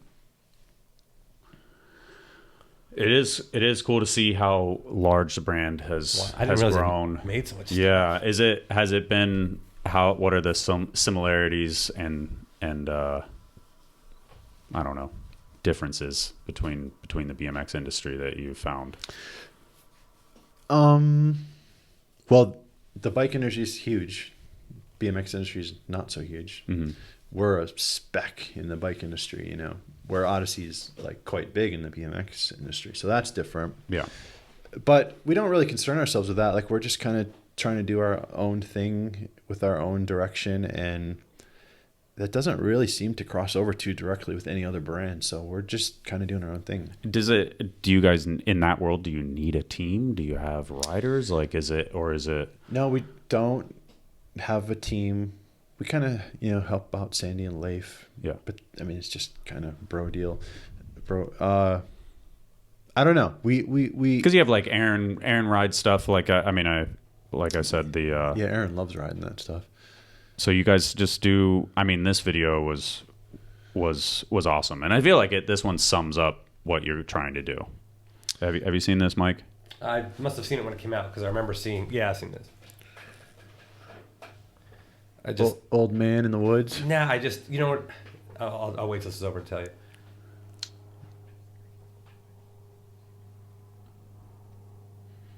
We're actually watching this. I mean, I'll just for a minute, but I know. Sorry, the sound of your own voice probably kills you. But I'm hearing it. it's just it's just the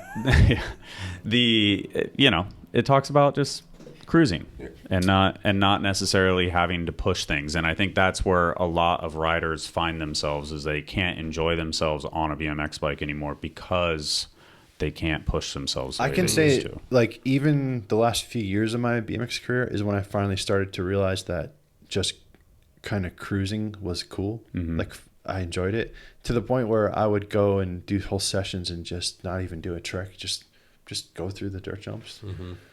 And it really changed my riding. All of a sudden, like, I could just enjoy, I don't know, I could go to contests even and just, like, not stress about not doing a trick on this jump. Like, it just felt good, and, like, so be it, you know. It's a good, yeah. When this came out, I remember when this came out, and you did that. It shows that puddle. I'm like, oh, Taj is about to ride through. And this is like, I have a little bit different. I was so young, right? Especially when I met all, like, what you would say your heroes or whatever. Like, I had a whole Matt Hoffman wall, you know. But I met him so young that as soon as you meet them, that to me, that went away for me. They were all just friends. So then I didn't have this like thing where I was like hyped to see. I wasn't looking up to anyone at that point, right? I thought I was a part of this machine that was happening. But the one thing that will always brings me back is like seeing Matt ride a ramp and seeing you pedal at something fast. You have this very specific pedal that brings back such a fond idea of what bikes meant to me when it meant the most, because it's part of that being a part on the deck with things, and seeing you drop in and pedal away or pedal towards me at a speed with the power that only you have when it looks like you're pedaling. It's such a I don't know if the right word is iconic, but such a visually appealing thing that when you were, I'm like, oh my God, I'm about to see. I hadn't seen you pedal in so long. Yeah. I was like, I'm about to see Taj pedal away. Like when you had a clip just a week or two ago, a couple weeks ago, on Jason N's ramp, and you did a 540 tail tap, and you do this pause. Perfect. You do this pause at 360, and in the 90s, that was just a very normal thing to see, but you don't see it anymore. And when I saw you go into the spin, and you on the deck with you, and that part of my life was so important. As soon as you started that spin, I'm like, oh my God, I'm about to see it. I'm about to see this thing that like mattered to me. So anyways, that's my little fan out moment, which I don't have ever. So thanks for that. There it is, right? There it is right there. Yeah. And I was like, oh, I've been missing that part of BMX that I don't, you know, because everybody has that thing about BMX. And it's those few moments, other than you need to get a new helmet, those few moments It can't be 100% compliment. that I just it really meant something to me when I saw it. I was like, oh, that like brought back something. So yeah, thanks. Oh, Is thank you. Going back to the pedaling thing, like, have you ever talked to Gary about his pedal? No. I mean, Does he model it after him? Yeah, 100%. It's the small lift up of the wheel, and like, you know, obviously it's not just how you do it, but it's like it's the idea of like what's to come. It's Gary's a good pedaler. Yeah, he's a good pedaler, and he models it off you, just like he models his rollouts and his tables off of Vic. He models the way he pedals off of you. Take that. I like that. Yeah. When I was a kid, all the contests were freestylers. They were all on like platform frames and little short bikes. And none of them could fucking pedal. They were so bad. I remember going to dirt comps, and like the freestylers would come out, and they couldn't even come close to clearing the jump because they didn't know how to pedal on dirt. Like they bounce around and couldn't use speed. It's real. I mean, it's like in skateboarding, the way somebody pushes matters so much, and it's a little more nuanced with BMX, but there is. Hey, Logan, I will say Logan Martin is obviously fucking best park rider on the planet. The first time I saw him and he was pedaling, I was like, wow, this guy doesn't know how to ride a bike, and then he just killed it. But it was like way before he was Logan Martin. I don't even think he pedals the same way anymore, but it was like, I was like, whoa, that was a crazy pedal. Like, what's wrong with that? And then it's like, but he's obviously there's certain incredible. things when you see him, you know, you're like, oh, that's me. That's what BMX is. Yeah. You know, you see like, it's like a Dave Mirra no-hander. You're like, oh, that's what a no-hander is. Yeah. You know, like there's certain people have a certain thing, like maybe it's just one thing, but you're like, oh, that's the fundamentals done as good as possible. and it stands out so much. And maybe you don't even realize that, you know, like that's what is attribute to probably why everyone loves watching you ride. And it goes credit to Perrick too, because he let them pedals Perrick? linger. You know, You ever seen a Bob Sherbo do a fakie and roll back and like half cab out? It's exactly Perrick. He feels the same way about Perrick. He modeled it after Perrick, and when you look at it, you're like, oh yeah. Well, I mean, it's one of the. I almost brought up Sherbo earlier. There was that clip of I don't know if it's like him and Hamilton, but they're like pedaling and they're just like jumping stuff, and then they hand the camera, and then he hands the camera over, and then Steven's filming Bob, and it's like, how do they know this? This is so fucking awesome. You know, like, because for me, it would be like, oh, we'd do it and be like, oh, that was funny. And we wouldn't put it out. And it wouldn't, you know, and it's like, it's like, how do you know a 180 X up off a curb is going to resonate with people 15 years later more than other stuff, you know? It's the same way everything in pop culture, I think, it was that one guy who comes out with a certain pair of shoes or a certain music video or a certain thing. Yeah. Some people just know what it is. I think it's, I mean, we're getting deep, but it's like style and making it matter comes from putting feeling into it. Mm-hmm. Back to my days doing shows, I could do the tail up for the show, the robotic tail up, no feeling. The ones that had feeling felt good and stood out and stand out to me still. And I think just riding in that way, like you put feeling into what you're doing, that's what matters. You know, It's not technical proficiency. It's not how many. It's not what you're doing. It's how you do it. It's what you put into it. You said somewhere that it was like a 3/5 chance or something like that you would actually pull a tail whip. Yeah. And that was credit, like that was by your design of like it had to look a certain way. Had to feel a certain way. Yeah. And it ended up looking the way it did. But why do your tail ups look different? It's because your feet are slipped, right? Yeah. You tail up the wrong way for your stance. And I typically drift off the back and kick the frame instead of kicking off the pedals. Yeah. And then, actually, if you want my stylistic rules, it's a no footer. Both feet off at the same time, both feet back on at the same time. None of this like running one foot on, catch to the other foot for me. Yeah. Interesting. What is your opinion on most riders land on the cranks these days? Is that That seems, I guess you're trying to save your ankle bone, maybe? I don't know. I don't have people have such a big argument, but I don't care. Like, not that because to me, I'm like, I guess I'm not like staring at their feet unless it's so noticeable.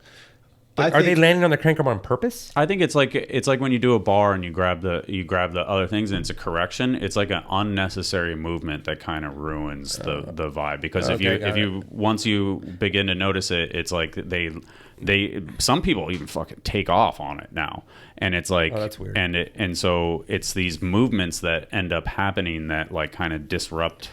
Do you think the visual aspect of it? I think it's trying to save your ankle bone. I'm sure, yeah. It is better for them because it's a larger surface essentially in the end where they grab. You catch it with like your yeah. I mean, I don't really care, but like for me, the idea what would was 20-year-old Taj say? For me, the idea is to land good enough that I can still. I mean, you know, I'm theoretically in some set of trails. I want to like land ready to go. Yeah. I want to be able to get a good pump with my feet in the right spot. We have to play at least one tail whip, right? But tail whips have also turned into completely kicked by your arms nowadays. They have this weird flick, you know, it's like a bikes are lighter. Yeah. And even back then, if you want to like really do a quick one, that's how you do it. Yeah. Well, I want to talk about the red rail, but we'll go. That's not a good one. Is this? The full speed one is awesome. This one is this Dirty Deeds? Yeah. I mean that tail whip.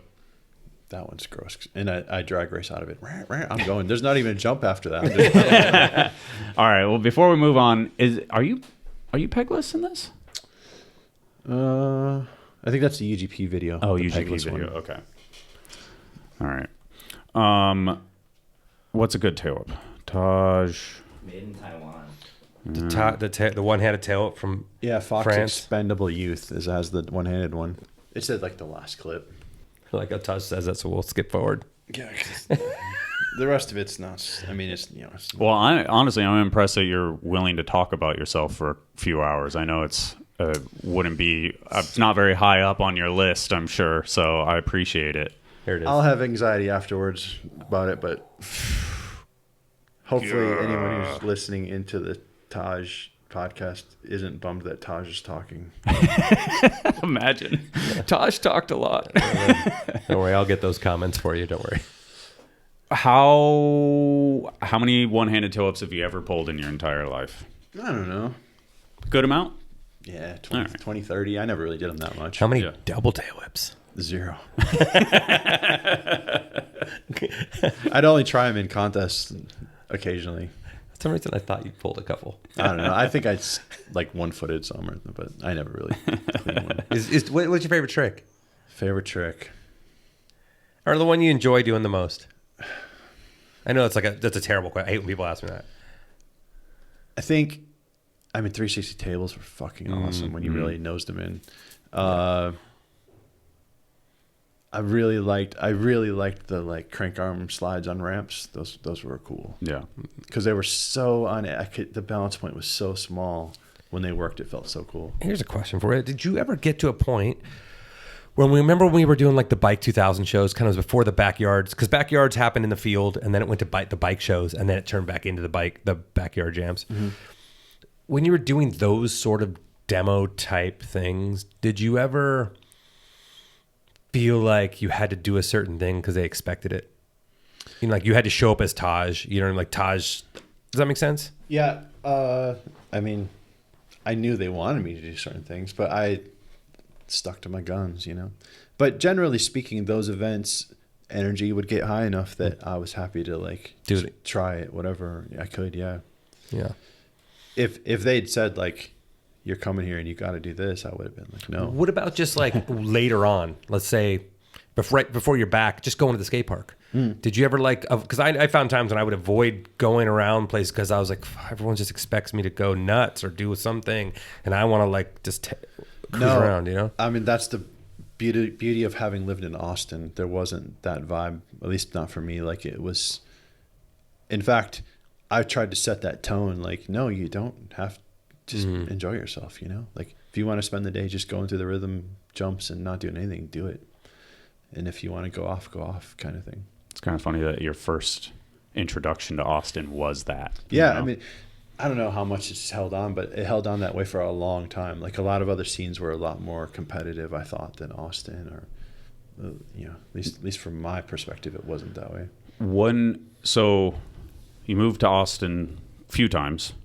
Where the most recent time you moved out, you went back up to like Michigan area for a while? Yeah, I was up in the UP of Michigan, and I didn't like grow up there. I grew up in Michigan, but this is like 10 hours north of where I was. Okay. It's just super isolated. And close to Canada? Very close to Canada. It's like closer to Thunder Bay than anywhere. Just beautiful forests, trees. And why did you end up there? Or how? I was just cooked on the city, and maybe a little bit of like BMX was over and now I could live anywhere, and I just kind of wanted to get away from everything, so I got away from everything. Because I do feel like you have a bit of that, like I went on this trip and I just stayed here, sort of, because you just did some sort of trip like that where you rode your bike across half the country and then you took a fucking boat to England, you weirdo. So I was up in the UP for a few years, and then I all of a sudden realized I was maybe a little too isolated. I was kind of turned into a hermit, and so I couldn't figure out where I wanted to go, but I knew I needed to change, so I just did it. I sold everything. Sold my house, got rid of all my belongings. I dropped off a box of taxes and a box of friends' art at my aunt's house, and I just left. I got in my car. I thought I was maybe going to drive out west, so from Michigan, and I get to Chicago, which is like 8 hours away, and I was bored of driving, so I pulled into a Carvana and sold my car. Bought a plane ticket. I was bored of driving, so I'm going to get rid of my car. Yeah. Now I own nothing. I got a bike, some clothes. That's it. Get on a plane, go to Whistler, spent like a summer there, just riding every day, downhill, mountain bike stuff, which is fun. Again, this is like riding down a hill. I would never try to convince a BMXer to ride mountain bikes but you would enjoy riding down a hill. You're living in the 90s, dude. Nowadays, every single one of these dudes is trying to be a professional mountain biker. Well, it was fun. And I got strong and like healthy again. You know, like it's hard. I was riding hours and hours every day. Like it was awesome. Anyway, after that, go back to Michigan for like some family stuff, hop on a bike. Got 2 t-shirts, a pair of shorts, a pair of pants. That's it. That's all I have in this little bike bag. And I start pedaling. Pedaled like 1,000 miles over to Brooklyn from Detroit. Get to Brooklyn, got on a boat, took the boat over to England. Yo, I forgot you literally did. That's what I'm the saying. Atlantic boat. That's what I'm saying. Like when you said it, I was like, yeah, he went from France. I was like I thought he went from France to England. I was like, I forgot you went from the United States Pilgrim to decided England. to go. How do you do? Do you just go like, oh, I'm gonna pedal there? You're like scurvy. But you pedal there when you were you're like, oh, England sounds good. I just feel like riding. Oh, I'll just take a boat. I didn't even know they did that. You know? It was super cool. Sounds amazing, honestly. Yeah. I mean, and how long does that take? 7 days. So, okay, first of all, cruises are kind of lame, I think. But if you've ridden 1,000 miles, you're just pumped to just lay there and eat food from the buffet for like days, which is what I did. And it was cool. Your bike stays put together. You just roll it on. You land in England. You ride away. It's wild. And then once you got to England, where'd you pedal to? I went over to Hastings because it lands like Southampton, which is like, I don't know, 80, 100 miles from Hastings. Oh, only. Okay. I mean, I did it in a couple of days. I wasn't pushing myself. I had done some work for Hilton, like some freelance stuff. And so I had this awesome discount code so I could stay in Hilton hotels the whole way. That was going to be my next question. Shout out to Hilton. Yeah. Use code TAJ20. I wish I still had it. But it was funny. Like, I literally did have like 2 t-shirts and no, so I was washing my scrubby clothes in the sink every time. But I was staying in these nice hotels and it was, luxury. Yeah, so that got to England. I took another boat, went over to Europe and pedaled around all over. It was pretty sweet. So I traveled around. I ended up in Austin for a bit. Then I tried North Carolina for a while. And then after a year, I ended up in. You were over there for a year? Well, I was traveling around for a year. Okay. And then I ended up in Bellingham, Washington, where I am now. How did you get there though from England? I pedaled. I got to Amsterdam on a boat. Went down the Rhine, the Rhone. I don't know. There's a river that runs between Germany and France. Rhine, I think. There's a bike path that runs the whole way. Rode that down to Geneva, Switzerland. Messed around in Switzerland for a while. I actually went to one of those Olympic qualifier things at the UCI. Oh, yeah. Which was weird. And then I flew home from there to Austin. Hung out in Austin for a bit. Tried North Carolina for a bit. And then You flew to North Carolina? You flew to Austin, you said. I flew to both of those. Oh, you flew to Austin and then okay. you flew to North Carolina, like you rode your bike there? Yeah. I didn't ride to North Okay. Carolina, yeah. And then how'd you pick Bellingham? Weirdly, even in like Germany, people be like, "What are you doing?" I'm like, I don't know. I'm homeless. I'm just wandering around." And they'd be like, "You should check out Bellingham." Like, I just kept hearing this all through my trip. And a lot of the pink bike guys are there, and there's a really awesome riding scene there. There's skate parks and dirt jumps. That's what Enz was saying. He's like, it's really, I mean, he's not in Bellingham. He's a little bit. He's 9 miles out. So. And it's also like, one of the premier mountain bike spots in the country, which I am a mountain biker now, I guess. Yeah.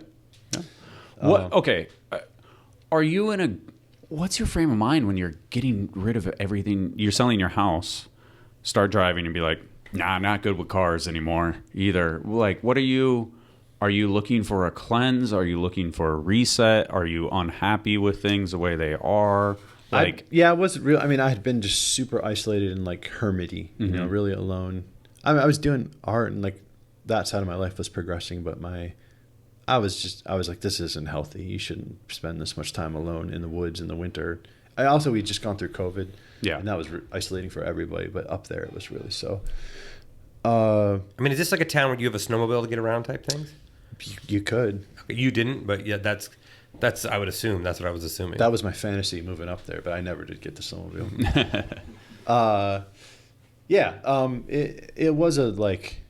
It was just simply like, this isn't good where I'm at. I don't know what to do next, so let's just. I know I can't be here. Let's just go. Yeah. And I'll figure out the next part. When you sorry. Oh, I was just when you decided to sell your car, was it scary? You're like, I know, because you probably had the idea, I'll just sell my car and I'll ride away. But when you do it, are you like, oh, now I'm here, I'm stuck, I got to ride somewhere? Yeah, I don't care about cars. I'm not. I that don't live in LA. No, it's not the car, but just like that you've got rid of your main way of transportation. Like now you're stuck riding your bike somewhere. You can't change your mind tomorrow and be like, okay, I'm going back to Austin. No, I mean, this is not particularly BMX, but this is really cool part about bikes is you can go anywhere on a bike, and it's really enjoyable to do so because you see so much. Like I actually, through the years lately, I've been doing all kinds of tours, and I love that stuff. Like It sounds awesome. It sounds really cool. It sounds, my next question was going to be, since you are rather like an introvert, do you end up interacting with people very much, or do you kind of shy away? I'm kind of bad at that. I kind of am a tourist, an observer, Yeah. which I find really interesting. But like, yeah, I'm not the kind of traveler who's like gonna meet everybody, and like it's not exciting to me to like meet new people. It's exciting to me to just like spectate as I go along. Yeah. And that's being on a bike is a perfect way to just, you're kind of a ghost, you know, you're just watching everybody else, and it's interesting to me. It's a perfect pace to say. I mean, I feel like every BMXer knows that walking's too slow, car's too fast. Bike is the way you can dart down every single road you want to very easily. You can go anywhere, Yeah. and you see something cool, you can just stop, look. It's not like a car, you gotta find. But yeah, I mean, I did actually end up connecting with all kinds of old friends as I was traveling around, and that was really cool. Very cool. You ever seen that documentary Bike Car? Sounds familiar. You should look it up. It's a snowboarders made a bike car and rode it across America. I think you'd like it. It just seems like a thing you would do. It was really cool. So you land in Bellingham. Is it kind of what you're looking for, I guess? And well, Odyssey's cool with you. Just fucking, you got the laptop while you're pedaling or something like that, or Yeah, I mean, I was product testing fair enough for a year. Yeah. Shout out to Odyssey. Yeah, again, they were cool. I mean, at this point, I've kind of stepped back a bit, and I'm freelancing for them. Okay. So I didn't have quite as many responsibilities, and but it was cool. Yeah, they were cool with it. Very cool. I can work from the road. I'm fully capable of doing that. I figured you would be. I was just, sometimes if you're a brand manager, it's like there is some I'm BS. stepping. Yeah, I'm going to take over like an official brand manager position soon, January 1st. I'm Cool. gonna like be full time. That's great at news. Fairdale, so, All right, awesome. yeah. Did you know when you sort of landed in Bellingham? Did you know Enns lived there near close? I guess so. I mean, that wasn't like in the equation of why I moved there. Yeah. I didn't actually realize how close he was until we connected, and I'm like, oh, this is awesome. It's pretty cool to have. Yeah. him How around. was that having someone you've known for 30 years be in the town you ended up in? It's awesome. Like we were friends and did some stuff together, but we have so much common ground that we're like great friends now, and it's awesome to have a neighbor like that. Yeah, I get it. That's awesome. I'm jealous that you got my friend. He left here. We can come up. we can pause and you can get some more water too if you want. Okay, right now. All right. Artwork, the new book, the old book, children's books. Is there other stuff you've made, and how did that all come about? This kind of goes along the lines of like what I'm like. There are so many things you've done that I think it's amazing, and it's like kind of daunting when we're going to talk about interview stuff. After riding, I focused a lot more on drawing, and it's been a good outlet, equivalent to riding. For me, riding was all about creativity, finding something new, and drawing's the same way. Like every drawing, I'm kind of learning and getting better. And Because I remember in Austin, you had just kind of figured out the iPad Illustrator gradient stuff. Like it was, you were learning that, and it was like still brand new to you at that point. Because I remember you showing me, you're like, oh, look at this, I can do this. And I'm like, oh, yeah, I've been learning. Yeah, I've learned a lot of technical stuff too. Yeah. But yeah, it's very fulfilling to me to, I kind of feel like it's gone from just doodling to now it's actually something that I can put feeling into, like riding, and it reminds me of riding. I'm always like a little, like, is this going to work? I put a lot of work into it. I'm going for it, and it usually works, and that's pretty cool.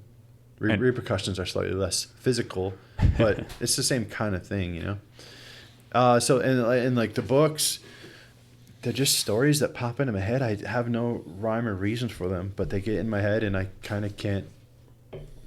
I eventually have to make them into a real thing. Like, You need a place to put them. And the Bernie the Bike Builder was the first one. yes, And it's in. Do you prefer if I go? Do you want me to go to like an Amazon link or your site? Is there a I don't care. difference? Yeah. I think there's actually that Pink Bike link has like photos of the pages. Like this one was all watercolor, so every page is like actual watercolor in there. I have the actual paintings because I kind of figured even if the book didn't do anything, I'd have like, paintings out of it. It is, the postcard inserts and all that stuff, hardback. Like we've had. I mean, what year did this come out? 5 years ago. 5 years ago. We still have it. My kids still ask to read it. It is a genuine cool book. That bat one is hilarious. It's hilarious. I mean, it's on the bat's on his shirt too. In this story, Bernie, this is kind of autobiography. I can't say the word. Autobiographical. Wait. Yeah, that's it. Yeah, no, it ain't. But right. When we were doing T1, we would make all these bikes, and we were always shipping them away. Like there was some riders in town, but mostly we're shipping them away, and like none of my friends who weren't BMXers could ride the bikes, and it kind of made me a little sad. I'm like, I really love this. I want more people to experience this.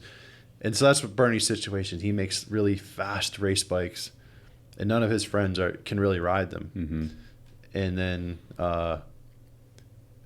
he realizes that Monty the corgi like can't really fit on the race bike, so he makes a bike to fit Monty, and then the rest of his friends want them, so he has to build bikes so all his friends can fit on the bikes. And it's kind of fun. And the end is like there's some pages where the reader can draw bikes to fit other characters. Yeah. And that's cool. it's like to encourage just creative thinking, and like not only can you imagine a way that a shark can ride a bike, right? Like how could you do that? And you got to figure it out. Oh, that's cool. It is the message in there is like multi-level too, and it is, and the visuals are cool. My kid, the CAD drawings are cool, and my kid does love it. And then you have the new one, Ban the Fan, got that recently. So Bernie sold really well, actually, like quite well. Ban the Fan is vaguely an extension of Bernie. Yeah. Bernie goes corporate, and Giraffe works for Bernie and Ban the Fan. So one of the things that's kind of haunted me and been important to me in life is like empathy. Mm-hmm. It's really, how you doom scroll and you read the news and it can bum you out. Sometimes I get really affected where I actually like almost seems like I can feel what someone's feeling, like the victim in some terrible thing, or sometimes the other way around, like how could someone do this? And I see the eyes of the person who did something terrible. Yeah. Really affects me. It kind of fucks me up. But I also think it's been a blessing because empathy is like obviously really important for social interactions, and like understanding people and understanding shit that people do isn't just black and white. Mm-hmm. There's all these different things that we can't understand, some we can if you kind of step back. Anyway, this too deep for the story. It's just a giraffe hitting the head by a fan. And he tries to but it screws up the office, and he has to try to imagine what everyone else in the office is feeling. Yeah. And so he's trying to, it's a kind of a visual joke, but Giraffe's trying to imagine what all the other characters feel, and just not being center of the world too. Mm. Like I think that for a kid, is the main character of his play, of his world. I should get this for my kid. Yeah, and it is, and so it's that idea, like, oh, I don't want this, but look how it affects other people. I think the message, as a parent, the message is loud and clear reading the book, and he has enjoyed it. It's been a couple of readings, so it's been awesome, dude. Obviously, I'm a fan and down to support either way, but I think it's cool, and it's awesome to see that there has been like success with it as well. So hopefully it's many to come. I sure enjoy doing them. Yeah. How long did they take you? I don't know. I don't push it. Yeah. This one took like 2 years. Not that I was working on it 2 years consecutive. yeah. It's just sort of like, it was just, I don't know. Usually when I start on a project like this and I draw a few pages, I can't put it down until I'm done. Yeah.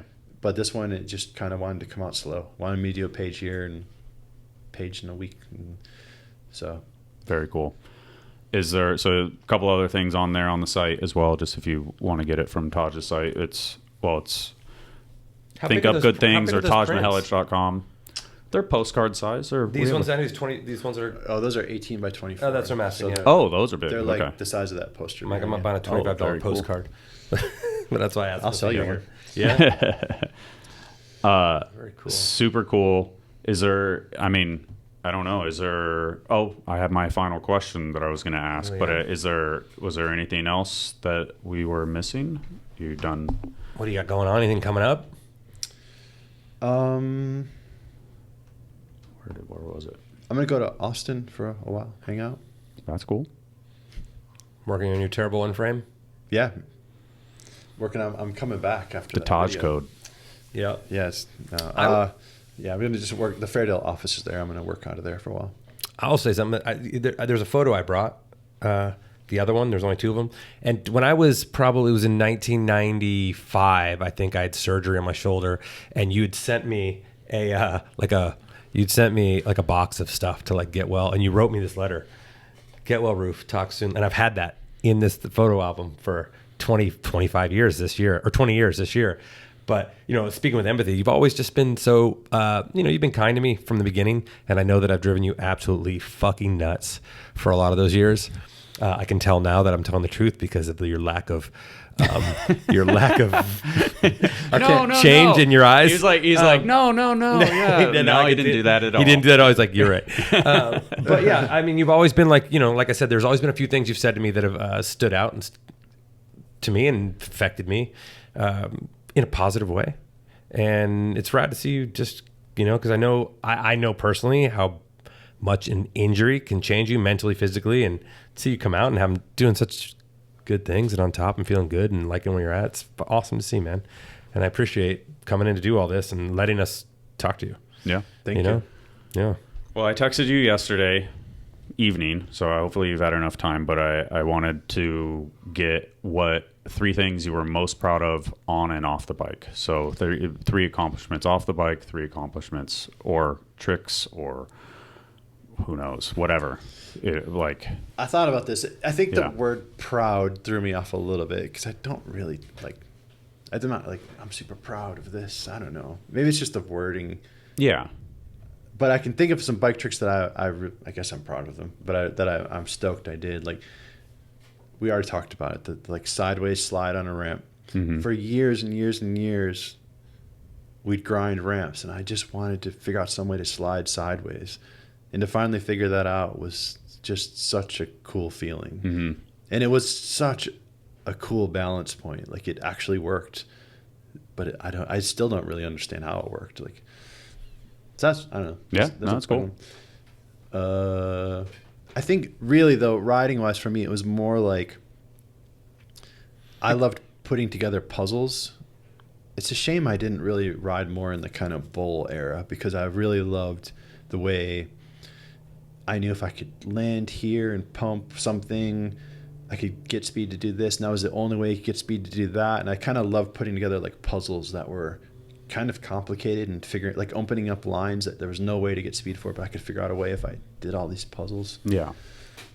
I think what it really comes down to is just looking at stuff that we were all riding and figuring out some other different way to ride it. That's what I really liked doing on a bike. And when I could find those moments, that's, stuff I really liked the most. Very cool. And then was there stuff off the bike? Off the bike. I mean, even video parts, like it didn't necessarily just meant like on the bike, even designing frames or whatever, like that is like kind of on the bike, I guess, but a little in the middle, but yeah. I mean, it's awesome to have all these video parts and like, yeah. I don't know. I think there's some stuff that I forget in all of them, but that's cool. Is there one that is like, oh, that's my number one, or? I mean, forward, I guess. You know, forward, I did a lot of stuff that I had never seen done, and that was pretty cool. I did that stupid little rafter jump at Ray's. I meant to talk about that. It's honestly, it's not that crazy, but it haunted me, and it was like kind of one of the last big things I did before I had surgery, and I really, really wanted to do it, and it felt really good to get it done. Where is that at? Taj. It is in. Somebody else has done it since, right? Well, I've seen footage of there's it. a funny story because I put up money for it, right? Did you? I'm pretty sure that's how it happened because I had this thing for a while until the internet decided that was too mid-school boomerish to put out money for people to do tricks, I guess. Is that what someone said? I mean, somebody got hurt, so then it was my fault. You know, like Yeah. It's Taj Ray's Odd Couple. That's what it is. I'm going to tell you why yours is better, Taj. It's that few seconds before you get to the transition, and we can watch you pedal at it. Oh yeah, that's it. It's got a power wheelie. Yeah, for dude, sure. that's it. That's it. So I'm pretty beat up here. Like I'm hurting. Is that you? That No, was that's gross. Jeff Lanowski. Oh, It was a partner with like a mountain biker and a BMXer. Cool concept. This is a fake dummy. I oh made. my God. I don't think anybody knows that. It was pretty funny to me. We stuffed like foam blocks in my clothes and threw them out of there. So Jeff's rad. I went to the most replayed part because I was like, "Oh, this has to be it," and I was like, "Oh, it was the dummy. It was definitely the most replayed part." Yeah, whatever. I actually stayed at Ray's for a while. I kind of lived there for a while. Oh my God. So like if that was a deck, you'd jump up there without even batting an eye. It's not that gnarly, but it like I don't know. it had hung me up. It had hung me up for a long time, so it was cool to get it done before I went and got surgery. I guess that's why it sticks Here out. it is. Yeah. Hold on. There it is, right there. Right. Oof. Yep. Off the bike. I don't know. I just like I'm kind of I guess I know it's fair to say I'm proud. I'm like a lot of going with my gut, intuition, follow my intuition my whole life. I did it with riding, no problem. You're young, you don't care. I'm gonna just ride. I'm gonna show up in Austin with $5 and a jar of peanut butter, and that's all I have, and make it work somehow, right? Not losing that, like doing it again, getting rid of everything, just going wandering around. I overthink things, and I'm really like it when I can just be like, just trust whatever I'm supposed to do, even if I don't know where the end is. You want to know, like if you're getting rid of everything and you're moving, you want to know where you're going to end up. Mm-hmm. It's kind of cool to like just trust yourself and go for it. And Sounds frightening, but like in a good way. I mean, that's how I rode. That's how I draw. I like that I found the strength to do that. Very cool. Is there anything else on there, or you don't have to? I mean, that's a lot. No, that is a lot, and it is. I think you should be proud that you shaped a generation in a few ways. Like I think a lot of BMXers just rode BMX and like bought into lifestyle, but then there was more like the DIY ethos and the be a good human aspect of what you guys put out was resonated with a lot of people. So yeah, be proud of that too. Yeah, so 100% shaped. There aren't that many of them, per decade. Yeah. That shape that decade and beyond. You definitely. I mean, Gary Young tries to pedal like you. that is pretty cool. You know what I mean? That's just that's not like, oh, I'm going to try to do a no-hander like Dave Mirra. I'm going to pedal into everything like Taj. So everything he does then has your signature on it. Yeah. I mean, you obviously had an impact with a lot of people, and I think you did it your own path, and I think that's pretty cool. So that's it for me fluffing you up. Yeah, now You're my favorite. Now you're going to spend 2 hours more with me in the car. You remember fluffing you down. You remember there was a Hastings thing, and you weren't there, but it was like there was the shitty hotel, the White Rock. There's an actual elevator to the side, and I'm pretty sure you were in there. It was you, Joe, Garrett, and maybe Ruben, and you guys were sandwiched in the elevator, and and I was looking at you guys, and the elevator was closing, and I was like, "Goodbye, childhood heroes." and the only person in that whole thing was like, I was like, "Where the fuck was Taj?" Like, it was like, that's what it needed to be. And it's just like, it's so surreal at points that I like get to hang out with people, because I am such a BMX fan that this is why I do this. So it's, without being too gay, you can be that if you want to. Rooftop, you already said the R word. Whatever. You better chill out, bud. Or what? Thank you for coming, Taj. I do appreciate it immensely. I know you're awkward already. Yeah. Yeah, I can see it. Get goosebumps. I can sit outside. You guys can just keep Yeah, talking. Yeah. We'll just continue the Taj podcast without him. TajMihelich.com. What is it? Think Up good things. thinkupgoodthings.com. If you want to pick up the book, or it's in other retailers as well, right? Amazon stuff. You that prefer Mike that Aiken? way. Yeah, Yeah. I mean, dude, there's so. I mean, I did a little animation of Mikey. yeah. Look how. Hey, Speaking of style, Yeah. stop the world style. I wish I would have brought some. I wish I would have brought it. You did some. You, at the time, We were speaking of style. my just so girl, you know, my Rooftop. girlfriend at the time had reached out to you to help with my 40th birthday party. She had a big party, and he made the card for it, and it's nothing short of offensive and amazing at the same time. It's like me in a side hack holding up a GoPro pole with like skis on or something, and my dog jumping a helicopter with the mall cop chase. I don't know, but it was pretty hilarious. I wish I would have brought it. Thanks for that. All right. Well, we already ended it. So, Okay. Yeah, we're good. Thank you. Thank you. 4 o'clock. Well, just 4 hours and 18 minutes on the thing, but I turned it on. I told him like, yeah, because we probably won't eat until 4 or 5 o'clock when we get out of there. He's like, what?